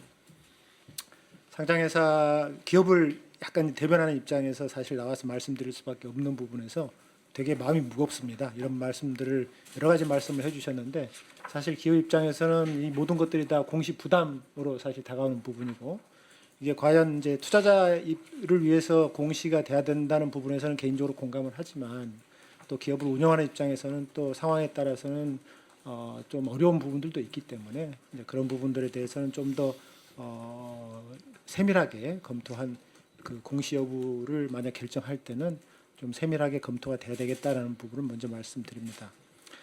지금 오늘 주제가 사실은 상법 개정에 따라 가지고 이제 이사의 주주에 대한 충실 의무, 사실은 정확하게는 충실 의무는 아닌데 여기 논란들이 워낙 많다 보니까 좀 간단하게 표현해서 이사의 주주에 대한 충실 의무라고는 말씀을 하시는데 제가 보기에는 정확하게는 이제 주주이익 보호 의무가 도입이 된 거죠. 사실은 명확하지 않았었는데 그런 부분에 대해서 좀 이사들이 어떤 그 행동 회사의 주요 의사 결정을 할 때 과거에는 이제 주주 이익을 고려를 사실은 못했던 부분들이 많은데 이제 그런 부분에서 주주 이익을 고려를 해야 된다라는 부분이 상법에 사실은 들어왔고 이제 그러한 부분이 그러면 이제 회사 실무에서 어떻게 작동을 할 건지에 대해서 사실은 법은 들어왔지만 현재 구체적인 내용에 대해서 어떤 행위 규범으로서 작동할 것인가에 대한 논란들이 많다 보니까 지금 오늘 이제 나눠주신 거버넌스 포럼에서 작성하신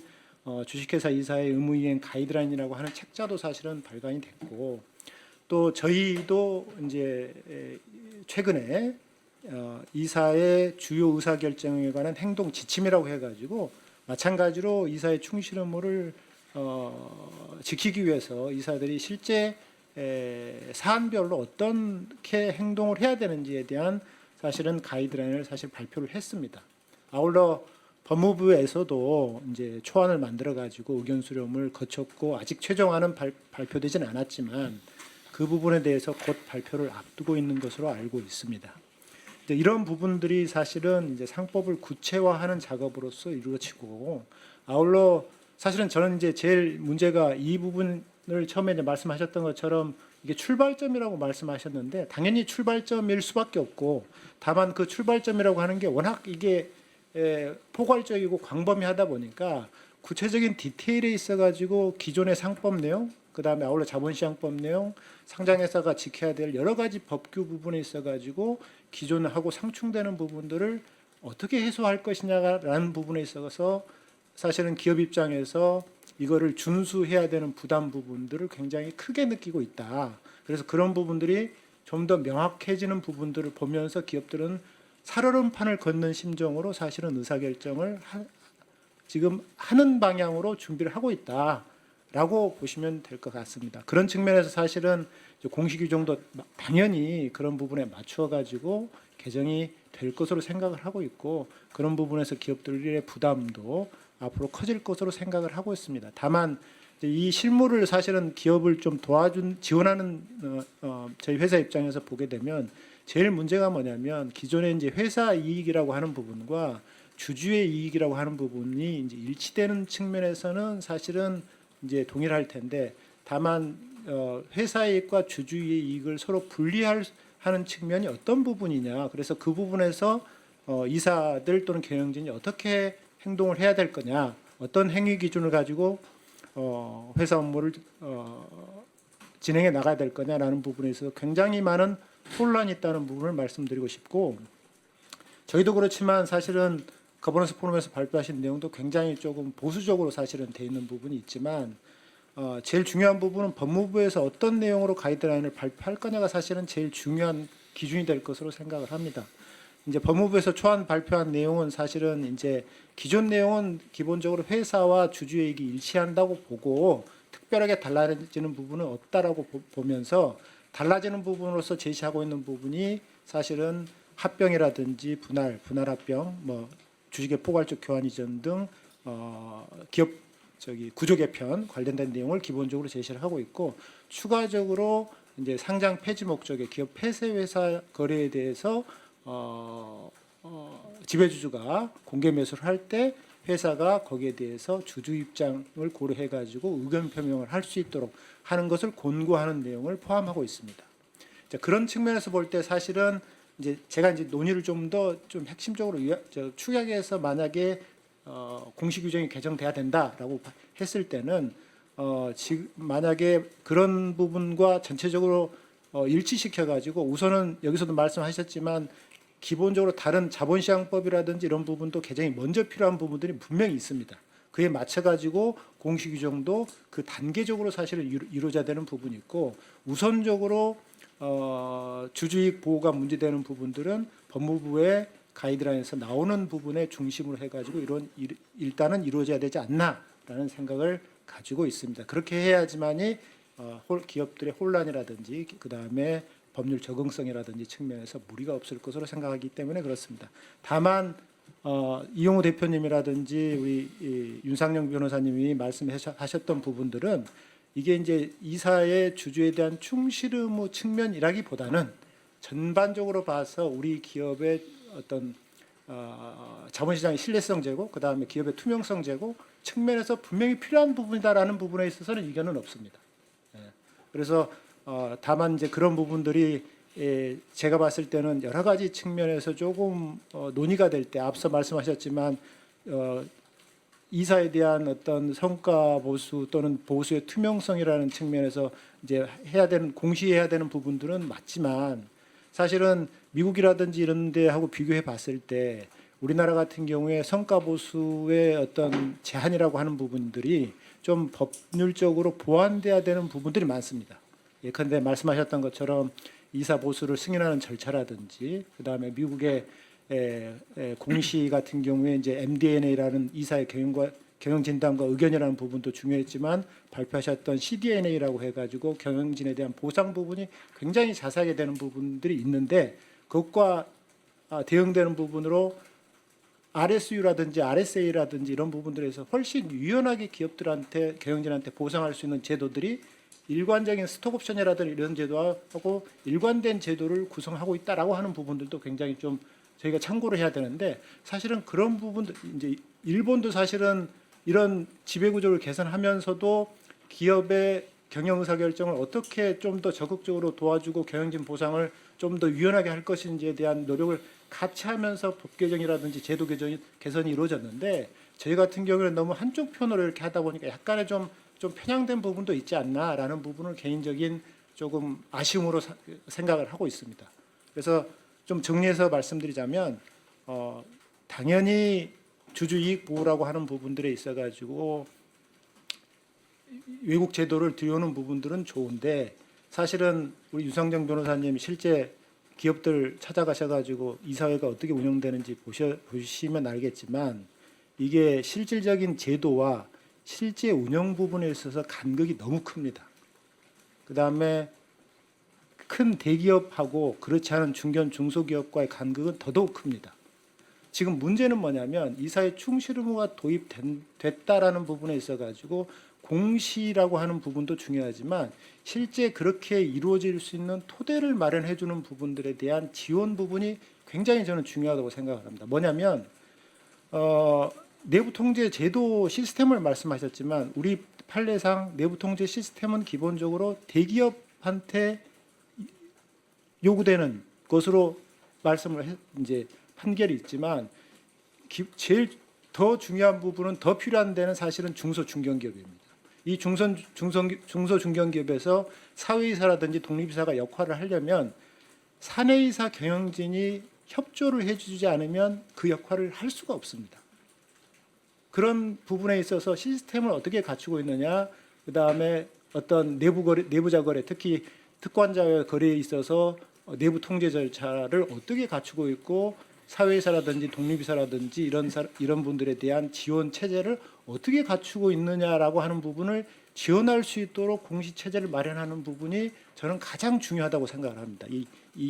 우리나라 지배 구조에 있어서 이 공시라고 하는 부분이 사실은 역할이 소유자와 대리인, 특히 이제 이사와 주주의 어떤 대리 비용을 줄이는 역할을 하는 부분이 가장 크다라는 부분이 사실은 회사법적으로 중요한 역할이라고 얘기를 하는데, 그 역할을 하려면 대리인인 이사들이 제대로 역할을 하도록 해야 되는데, 지금 포커싱이 뭐냐면 사회이사가 독립이사가 제대로 하면 되는 거 아니야라고 얘기를 하는데, 독립이사들은 뭐냐면 중견 중소기업에서는 보수를 거의 받지 않습니다. 그런 사람들한테 어떤 유인이라든지 뭐 인센티브 이런 것도 사실은 크지 않습니다. 그런 분들한테 어떤 역할을, 이런 중요한 역할을 하라고 하면 사실은 이런 역할을 하는지도 모르고 맡으신 분들이 많아요. 그러면 이분들이 일을 하게 하려면 사실은 대주주 사내이사한테 그러한 부분이 문제가 됐을 때 사회이사가 아니고 사내이사가 문제가 된다고 책임을 져야 된다라는 부분에 대해서 확실한 시그널을 줄 수 있는 부분들이 필요하고, 그 부분들이 문제 안 되게 하려면 기업의 시스템 자체를 구축할 수 있는 역할을 사내이사한테 부여할 수 있는 인센티브라든지 지원책을 분명히 마련하는 방향으로 사실은 제도가 설계되는 부분이 우리나라 같은 경우는 제일 중요한데, 그런 부분들이 지금까지도 사실은 쉽지 않은 부분이다라는 부분을 좀 말씀드리고 싶습니다. 이상입니다. 네, 감사합니다. 대체로 이제 발제자의 발제 공감하지만 이제 법무부 가이드라인이라든지 이런 것들이 또 어떻게 제정해지는지, 그다음에 또 중견기업이나 중소기업들은 좀 그 현실을 또 감안해야 된다, 그런 취지로 말씀해 주신 것 같습니다. 그럼 그 다음에는 우리 홍콩에서 어제 오셨다고 하시고 바로 내일 또 이 이벤트를 위해서 오셨다가 이제 다시 내일 떠나신다고 하는데, 데이비드 리 이사님, 네, 토론을 듣겠습니다. 한국말보다는 영어가 편하셔서 영어로 그냥 발표를 하실 겁니다. 여기 토론문이 번역이 돼 있으니까 토론문을 그냥 보시면서 통역 없이 그냥 영어로 그냥 토론을 하실 거고요.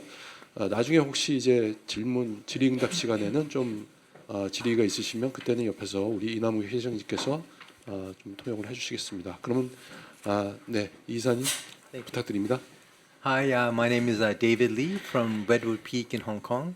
So I'm very happy to be here. So I've been investing in the Korean equity market for over 30 years at various global firms in New York and Hong Kong. So oftentimes it's very disappointing and very frustrating as an investor. But with the recent changes, I'm so hopeful and so encouraged. That's why I'm here today. So my goal today is to share with you a foreign investor point of view.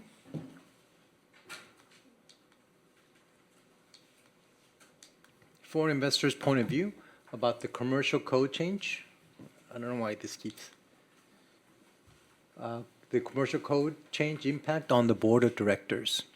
So this change in the commercial code, which changes the board of directors' fiduciary responsibility to all shareholder, is really significant, and it's a key positive change. But over decades of being disappointed by the behavior of the Korean corporates, we're very concerned, and we're waiting for the actual implementation. So this commercial code change is very positive on paper, but what does it mean in reality? And that's what we're all waiting for. So will the board will remain weak? And that's our foreign investors' point of view. That's the biggest risk. There's also the risk that the board of directors become too strong. Now, what is the right balance? So those are the key questions. So I think it's going to take time for the Korean court to build a precedence about what this actually means in day-to-day. And so we're watching very, very carefully.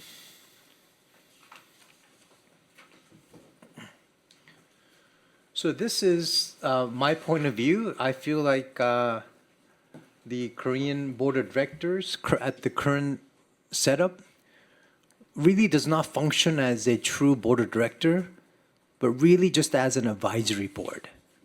So you can see on the left side with a very small minority shareholder ownership, they control the board of directors and then they manage the company.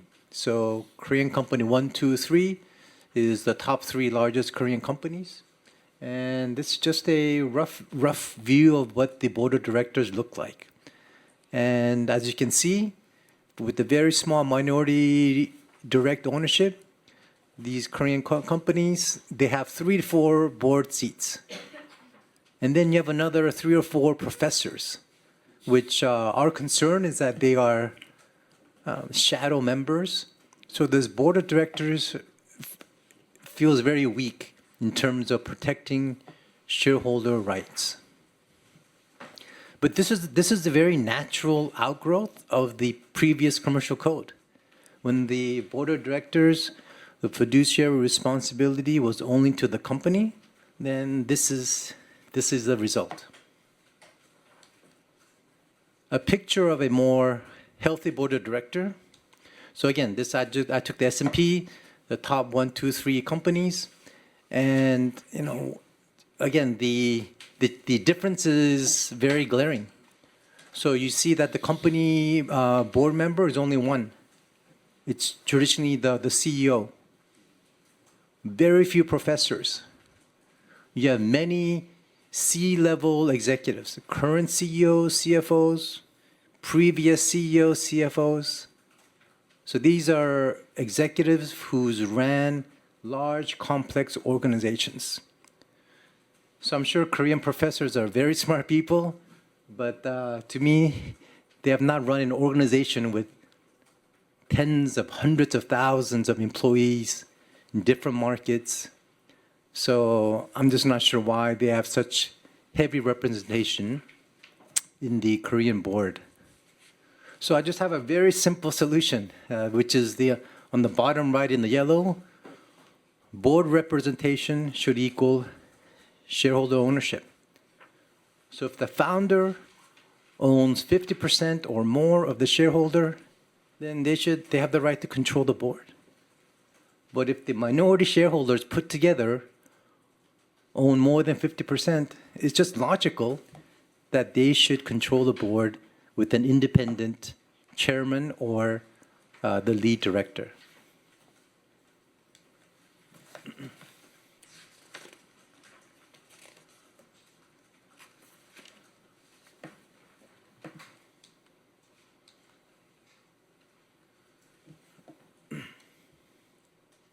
So again, this position, the independent outside board member, is a very, very important position.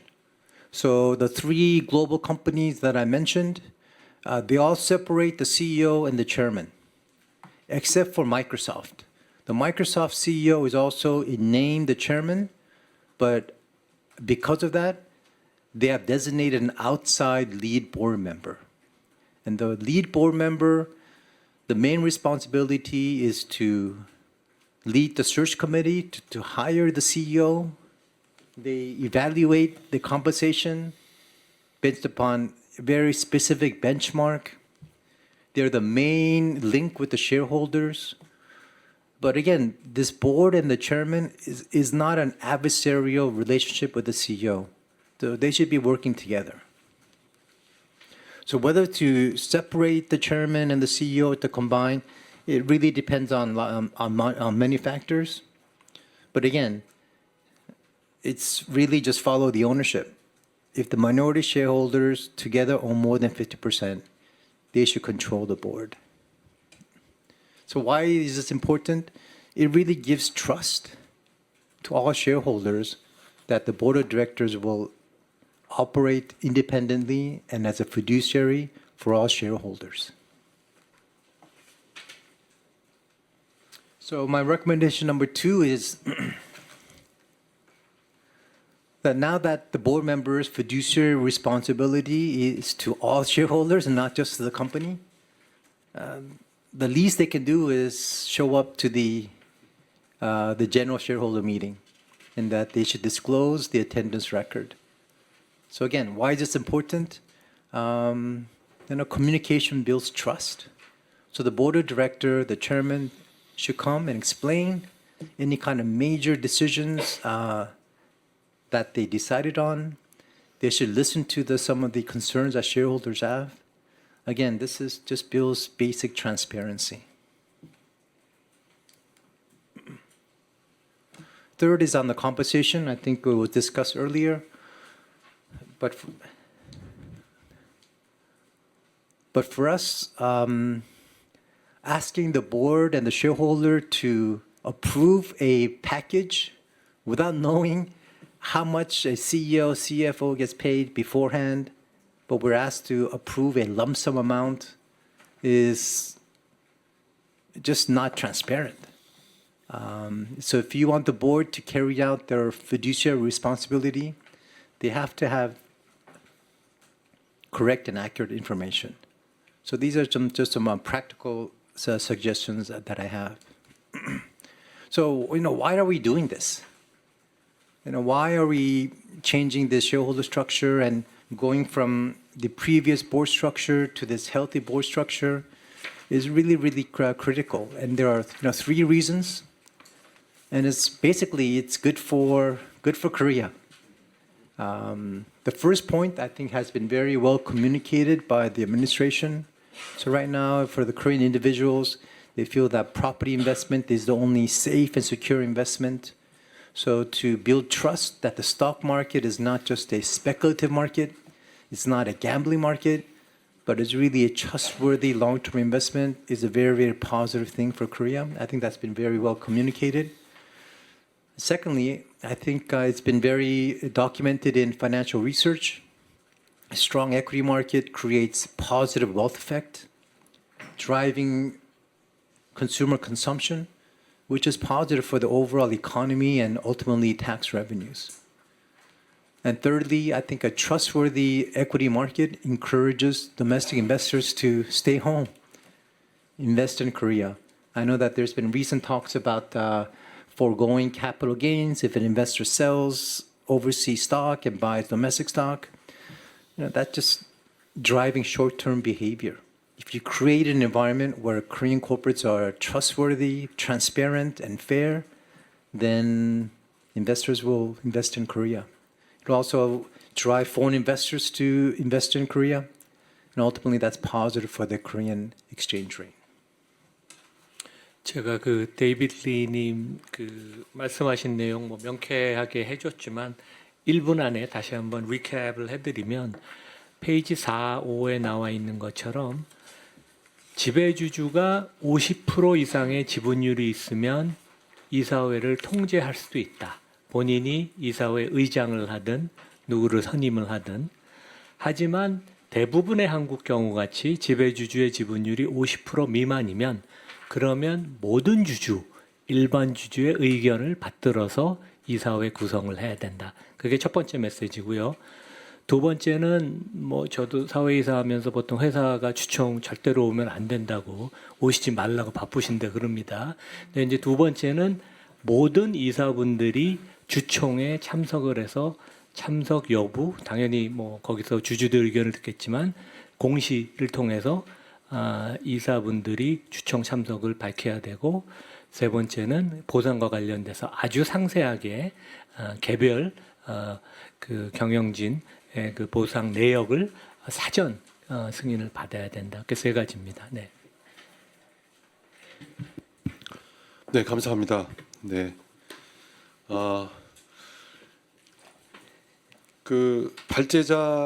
발제하신 내용과도 또 일맥상통하는 내용이 있는 것 같습니다. 제 자료집 30페이지에 보면 여기에도 이제 하단에 여기도 이제 그 개정안에 이사가 주주총회에 참석하도록 하는 내부 정책이 있는지를 명시하고 직전 주주총회에 참석한 이사 수를 기재한다. 이런 이제 개정안이 있습니다. 그래서 정말 이제 이사들이 주총에 꼭 참석하도록 하는 이제 이런 것들 또 말씀을 해주셨는데 이런 게 또 발제하신 것과 또 일맥상통하는 것이 아닌가 싶습니다.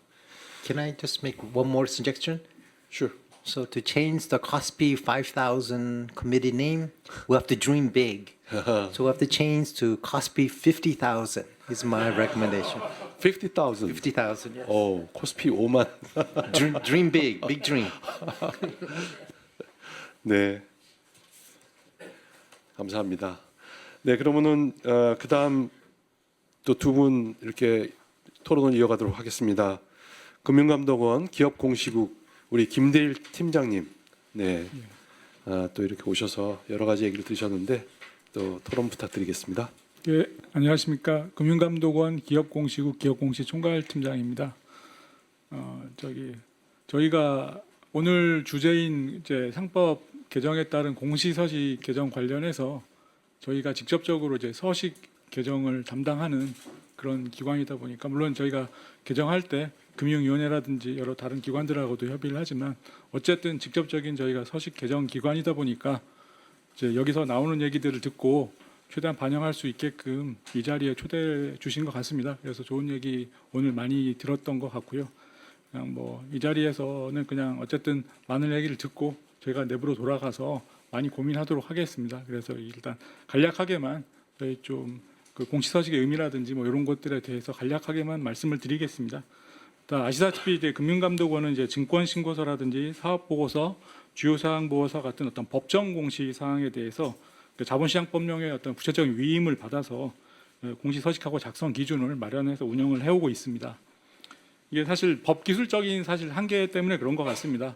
자본시장 법령에서 구체적으로 아주 디테일하게 테크니컬한 부분들을 이제 정할 수 없다 보니까 결국 그런 어떤 세부적인 사항들은 이제 공시서식을 통해서 이제 구현되게 되는 거고요. 이제 사실 이 공시서식이라고 하는 게 어떤 공시 의무자들한테는 이제 공시 서류를 어떻게 작성해야 되는 구체적인 이제 지침이 되는 것이고 감독 당국이라든지 다른 공시 이용자들에게는 이제 공시 서류가 이제 얼마나 충실하게 작성됐는지 판단하는 기준이 된다고 볼 수 있습니다. 그래서 이제 공시사항에 대해서 자본시장 법령이 요구하는 공시사항에 대해서 서식에서 얼마나 이제 어떻게 구체적으로 어떠한 정보 공시사항들을 반영할 건지 이걸 결정할 때 가장 중요한 기준은 다들 아시겠지만 그 정보가 투자자들이 뭐 증권을 새로 취득한다든지 아니면 보유할지 여부를 결정한다든지 처분한다든지 이런 어떤 투자사 결정을 할 때 얼마나 이제 중요한 게 작용을 할 것인가 그렇게 볼 수 있을 것 같습니다. 그리고 이 중요성에 대한 어떤 판단이라고 하는 건 뭐 시대에 따라 변화할 수도 있다고 생각이 됩니다. 여러 가지 법적 환경이라든지 뭐 경제 사회적인 어떤 환경에 따라서 그 중요성에 대한 평가라는 것이 달라질 수 있고 저희 감독 당국도 그래서 어떤 시장의 어떤 변화된 흐름이라든지 어떤 투자자의 어떤 정보에 대한 요구 이런 것들을 이제 신속하게 반영할 수 있도록 지속적으로 어떤 개정을 해오고 있습니다.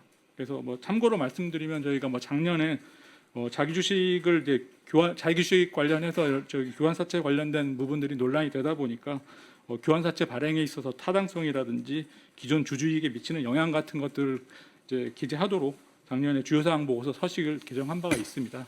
또 이것도 최근인데 자기주식 어떤 보유 현황이라든지 뭐 어떤 처리 계획이라든지 어떤 처분 상대방에 대한 공시라든지 이런 것들을 또 강화하는 그런 서식을 개정한 바가 있고요. 또 그리고 배당 정책이라든지 아니면 배당의 예측 가능성 이런 것들에 대한 정보 공시를 확대하기 위해서 사업보고 서식을 개정을 했고, 그다음 합병 관련해서도 어떤 의사결정 과정을 어떤 구체적으로 기재할 수 있도록 어떤 이사의 의견서 서식을 개정한 바 있습니다. 오늘 또 논의된 사항 관련해 가지고는 뭐 작년에 이제 보도자를 통해 안내된 사항이긴 하지만 임원 보수하고 관련해서 RSU 등 뭐 주식기준 보상에 대한 어떤 상세한 현황이라든지 어떤 성과하고 어떤 보수와 간의 어떤 관계 이런 것들에 대해서도 정보 제공 강화하는 그걸 이제 금융위원회하고 협의해서 추진하고 있습니다. 또 그리고 아마 조만간 또 이제 주주총회 어떤 표결 결과에 대해서도 좀 더 구체적인 정보를 제공할 수 있게끔 그런 내용들이 좀 시행될 예정입니다. 그래서 오늘 어쨌든 많은 이 자리에서 여러 가지 의견 주신 것들은 저희가 이제 내부로 돌아가서 여러 가지 어떤 투자자들이나 어떤 공시에 대한 기업이라든지 시장 참여자들한테 어떤 미치는 영향이라든지 아니면 기존 어떤 공시제도에 미치는 영향이라든지 또 개별적인 사안에 있어서는 어떤 법령 개정이 또 필요한 사항이 있을 수도 있습니다. 그런 것들을 다각도로 검토해서 우리 저희 금융위원회하고 이제 협의를 해가지고 결정해 나가도록 하겠습니다. 또한 이제 최근에 이제 아시겠지만 법무부에서 주지 충실 의무 시행에 따라 가지고 어떤 법적 안정성이라든지 뭐 이사들의 어떤 판단 기준을 제시하기 위해서 또 가이드라인을 제정 추진하고 있어서 뭐 그런 내용들도 이제 저희가 논의 경과를 지켜보면서 공시서식이 어떻게 반영해 나갈지 고민해 나가도록 하겠습니다. 예, 이상 발표 마치겠습니다. 네, 감사합니다. 네, 김대일 팀장님 좋은 토론 감사합니다. 그러면 그 다음에는 금융위원회 공정시장과 최치원 과장님, 네, 또 토론 부탁드리겠습니다. 예, 안녕하십니까. 금융위원회 공정시장과장입니다. 우선 오늘 상법 개정에 따른 기업 공시 개정 방안 토론회에 참석해서 발언할 수 있도록 기회를 주셔서 감사드립니다. 많은 내용이 또 발제와 토론을 통해서 많은 좋은 제안 주셨고 또 이제 상장협하고 금감원에서도 좀 많은 내용을 말씀하셔서 저는 좀 가급적 간략하게 말씀드리겠습니다. 이제 정부는 이제 부동산에서 생산적 부문으로 자금 흐름을 대전환해서 코리아 프리미엄을 실현하기 위해서 노력 중이고 코스피 5천 실현도 이를 위해서 제시한 매우 중요한 목표입니다. 이런 노력으로 인해서 코스피 지수가 사상 최초로 4,700을 상회하고 또 4,800 가까이 5,000 가까이 가고 있는 것으로 이해하고 있습니다. 정부는 기업 지배구조 개선을 통한 주주가치 존중 문화 확산을 위해서 다양한 제도 개선을 추진하고 있고 지속적으로 계속 새로운 과제를 발굴해서 추진하고 있습니다. 공시와 관련해서도 이제 자본시장 법령에 따른 공시 그리고 거래소 공시의 개선 노력을 지속하고 있습니다. 이제 그 자본시장 법령상 공시는 금감원에서 말씀을 주셨으니까 저는 거래소 공시 위주로 말씀을 드리면 이제 이미 발제에서도 말씀하셨지만 이제 지배구조 보고서를 운영을 하고 있는데 작년까지는 자산 2조 원 이상 코스피 상장사가 의무공시 대상이었으나 올해부터는 전 코스피 상장사를 의무공시 대상으로 확대를 하였고 또 이런 지배구조 보고서 작성을 위한 가이드라인을 운영해서 상장사의 공시 관련 불확실성을 경감하면서도 충실히 정보 제공이 이루어지도록 지원하고 있습니다. 그리고 매년 이런 보고서 기재 오류가 발생한 기업에 대해서는 정정 신고를 요구하고 또 점검하고 분석 결과도 발표를 하고 있습니다. 그리고 매년 중점 점검 사항을 선정해서 기업의 충실한 보고서 작성을 유도를 하고 있는데 올해 중점 점검 사항으로는 주주총회 그리고 현금 배당 감사기구 및 외부 감사인 관련 사항을 선정을 하였고 오늘 또 이렇게 제안 주신 부분들도 향후 이제 중점 점검 사항으로 반영할 수 있도록 협의를 하겠습니다. 아울러 이제 금감원에서도 말씀을 주셨는데 지난 11월 주주총회와 임원 보수 관련 기업 공시를 개선하는 방안을 발표했고 금년 상반기 중 시행할 수 있도록 추진을 하고 있습니다. 상세 내용은 금감원에서 말씀 주셨으니까 생략하도록 하겠습니다. 금일 이제 발제와 토론을 통해서 말씀해 주신 방안도 상법 개정 등과 함께 기업 지배 구조 개선을 위해서 중요한 사항이라고 생각을 하고 있고 말씀해 주신 사항 관련해서 몇 가지 이제 정부와 관계기관이 하고 있는 노력을 간략히 설명드리겠습니다. 합병 등은 아까 금감원에서도 말씀을 주셨는데 이제 24년 자본시장법 시행령 개정으로 이사회 의견서 공시가 의무화됐고 관련 내용을 자본시장법으로 규정하는 법안이 발의되어 있어서 국회 논의를 적극 지원할 수 있도록 하겠습니다.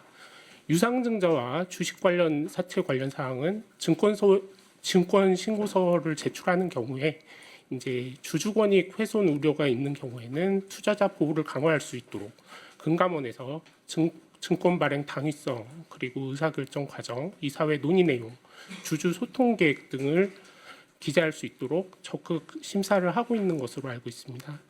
전환사채 관련 발행할 때 이제 제3자에게 콜옵션 부여할 때는 24년 관련 규정을 개정해서 행사자나 대가 수수 여부, 지급 금액 등을 공시할 수 있도록 하였고 이런 개정 사항이 잘 반영되고 있는지 관련 동향을 모니터링해 나가겠습니다.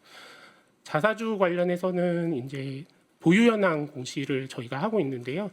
이제 관련 내용 금감원에서 말씀을 해주셨고 이제 제가 말씀드릴 거는 이제 3차 상법 개정 관련해서 이제 자기 주식을 원칙적으로 소각하지 않고 보유 처분하려는 경우에는 이미 이제 법안에서 상세한 자기 주식 보유 처분 계획을 매년 주주총회에서 승인받도록 한 만큼 관계부처, 법무부 등과 함께 국회 논의를 적극 지원하도록 하겠습니다.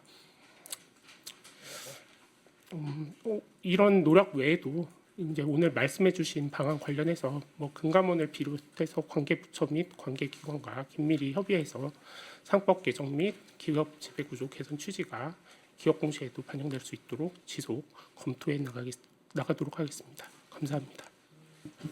네, 감사합니다. 네, 오늘 발제와 토론 과정에서 여러 공시 개정 관련된 아이디어가 나왔기 때문에 우리 담당하시는 이제 금융감독원, 금융위원회에서 적극적으로 이렇게 좀 검토를 해서 반영을 해주셨으면 합니다. 네, 그 김남구 의원님 이제 오셨습니다. 그래서 김남구 의원님 말씀 한번 듣겠습니다. 예, 반갑습니다. 예, 국회 정무위원회 소속의 김남건 의원입니다. 저희 국회 정무위원회도 그렇고 우리 더불어민주당의 코스피 5천위원회도 그렇고 주식시장 활성화를 위한 이제 여러 조치들을 이제 1년에 좀 추진을 해야 된다라고 생각하고 있는데 그 중에 하나 중에 이제 이 공시제도를 이제 강화하는 것들이 내용이거든요. 어쨌든 우리 대한민국의 주식시장이 그 안심하고 투자할 수 있는 그런 환경을 만들어야 되는데 뭐 신사업이든 신기술이든 신시장이든 기업이 성장할 수 있는 기업 가치가 제고될 수 있는 곳에 투자해서 그게 실현이 되면은 이제 투자 이익을 환수할 수 있는 그런 시장이다. 그런 시장이 정상적인 시장이다라는 게 이제 돼야 되는데 우리는 좀 예상하지 못하게 갑자기 이제 투자 수익을 환수할 시점에 뭐 부당한 합병이나 분할이나 뭐 이런 것들이 일어나기도 하고 또 이번에 이제 쿠팡 사태가 있었습니다만은 그런 사정을 알았다 그러면 절대 투자하지 않았을 그런 사유들을 이제 잘 드러내지 않고 은폐하거나 이제 해서 결국 나중에 그게 드러났을 때 큰 이제 투자 손실을 보게 되는 이제 그런 일도 종종 많이 발생을 했었기 때문에 안심하고 투자할 수 있는 시장이 아니다. 이제 이런 좀 인식이 있었고 그게 코리아 디스카운트의 이제 원인이 됐던 것 같습니다. 외국인 투자자들도 2024년에 저희 국회를 많이 찾아왔었는데 중국에서 이제 돈들이 많이 나와서 다른 나라에 이제 투자를 해야 되는데 거기 원칙에 의하면 아시아에 투자한 돈은 이제 아시아에 투자가 돼야 되는데 북미나 유럽으로 안 가는데 그럼 아시아에 다시 투자하려면 어디로 가야 되느냐? 일본은 이미 이제 그런 밸류업 정책을 통해 가지고 상당히 이제 올라갔고 어떻게 보면 한국이 이제 코리아 디스카운트 상태이기 때문에 적극적으로 투자할 그런 이제 시장 중에 하나인데 이제 안심하고 투자하기 어렵다라는 거거든요. 그래서 한국에서 이제 뭐 그런 기업들의 투자 그 지배 구조 개선이나 이제 이런 또 모멘텀이 일어난다면은 이제 적극적으로 한국에 투자 의사가 있다 그랬고 또 실제로 한국에 이제 지배 구조 개선 뭐 입법 같은 것들이 이루어지니까 외국인 투자자들도 이제 많이 한국에 다시 들어오는 것 같고 국내 투자자들의 경우에 있어서도 좀 이제 안심하고 투자할 수 있다 그러면서 투자 규모를 좀 늘리고 이런 것들이 지금 코스피가 굉장히 이렇게 올라가고 주식시장이 활성화하는 이제 기제로 작용하는 것 같습니다. 아마 이런 이제 공시제도가 잘 강화돼서 더욱더 안심하고 투자할 수 있는 환경이 된다 그러게 되면 더욱더 코스피도 올라가고 우리 주식시장도 활성화되지 않을까 생각을 하고 있고요. 올해 주요하게 추진해야 될 이제 과제 중에 하나로 저희 코스피 5천위원회에서 기업 공시제도 강화를 이제 이렇게 주제로 잡고 있습니다. 그래서 오늘 토론에서 또 여러 가지 의견들을 주셨으니까 그게 저희가 이제 뭐 금감원이나 금융위가 이제 행정을 통해 가지고 감독 행정 강화를 통해서 해결할 수 있는 것들은 또 그 나름대로 또 점검을 해보고 또 법으로 해결해야 될 것들에 대해서는 또 입법을 통해서 적극적으로 해보도록 하겠습니다. 그래서 오늘 토론회 이후에도 다양한 의견들을 계속 개진해 주시면 잘 수용을 해가지고 어떤 정책이 실현될 수 있도록 그렇게 해보도록 하겠습니다. 감사합니다. 네, 감사합니다.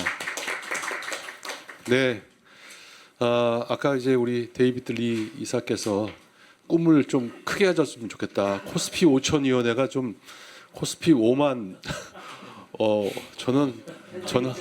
저는 만 정도로 봤는데 그게 아니라 5만 얘기를 하셨습니다. 정말 이제 우리가 이런 제도 개선이 정착이 되면 훨씬 더 이렇게 그 꿈에 다가서지 않을까 싶습니다. 오늘 이렇게 또 좋은 발제 토론해 주신 여러분들께 감사드립니다.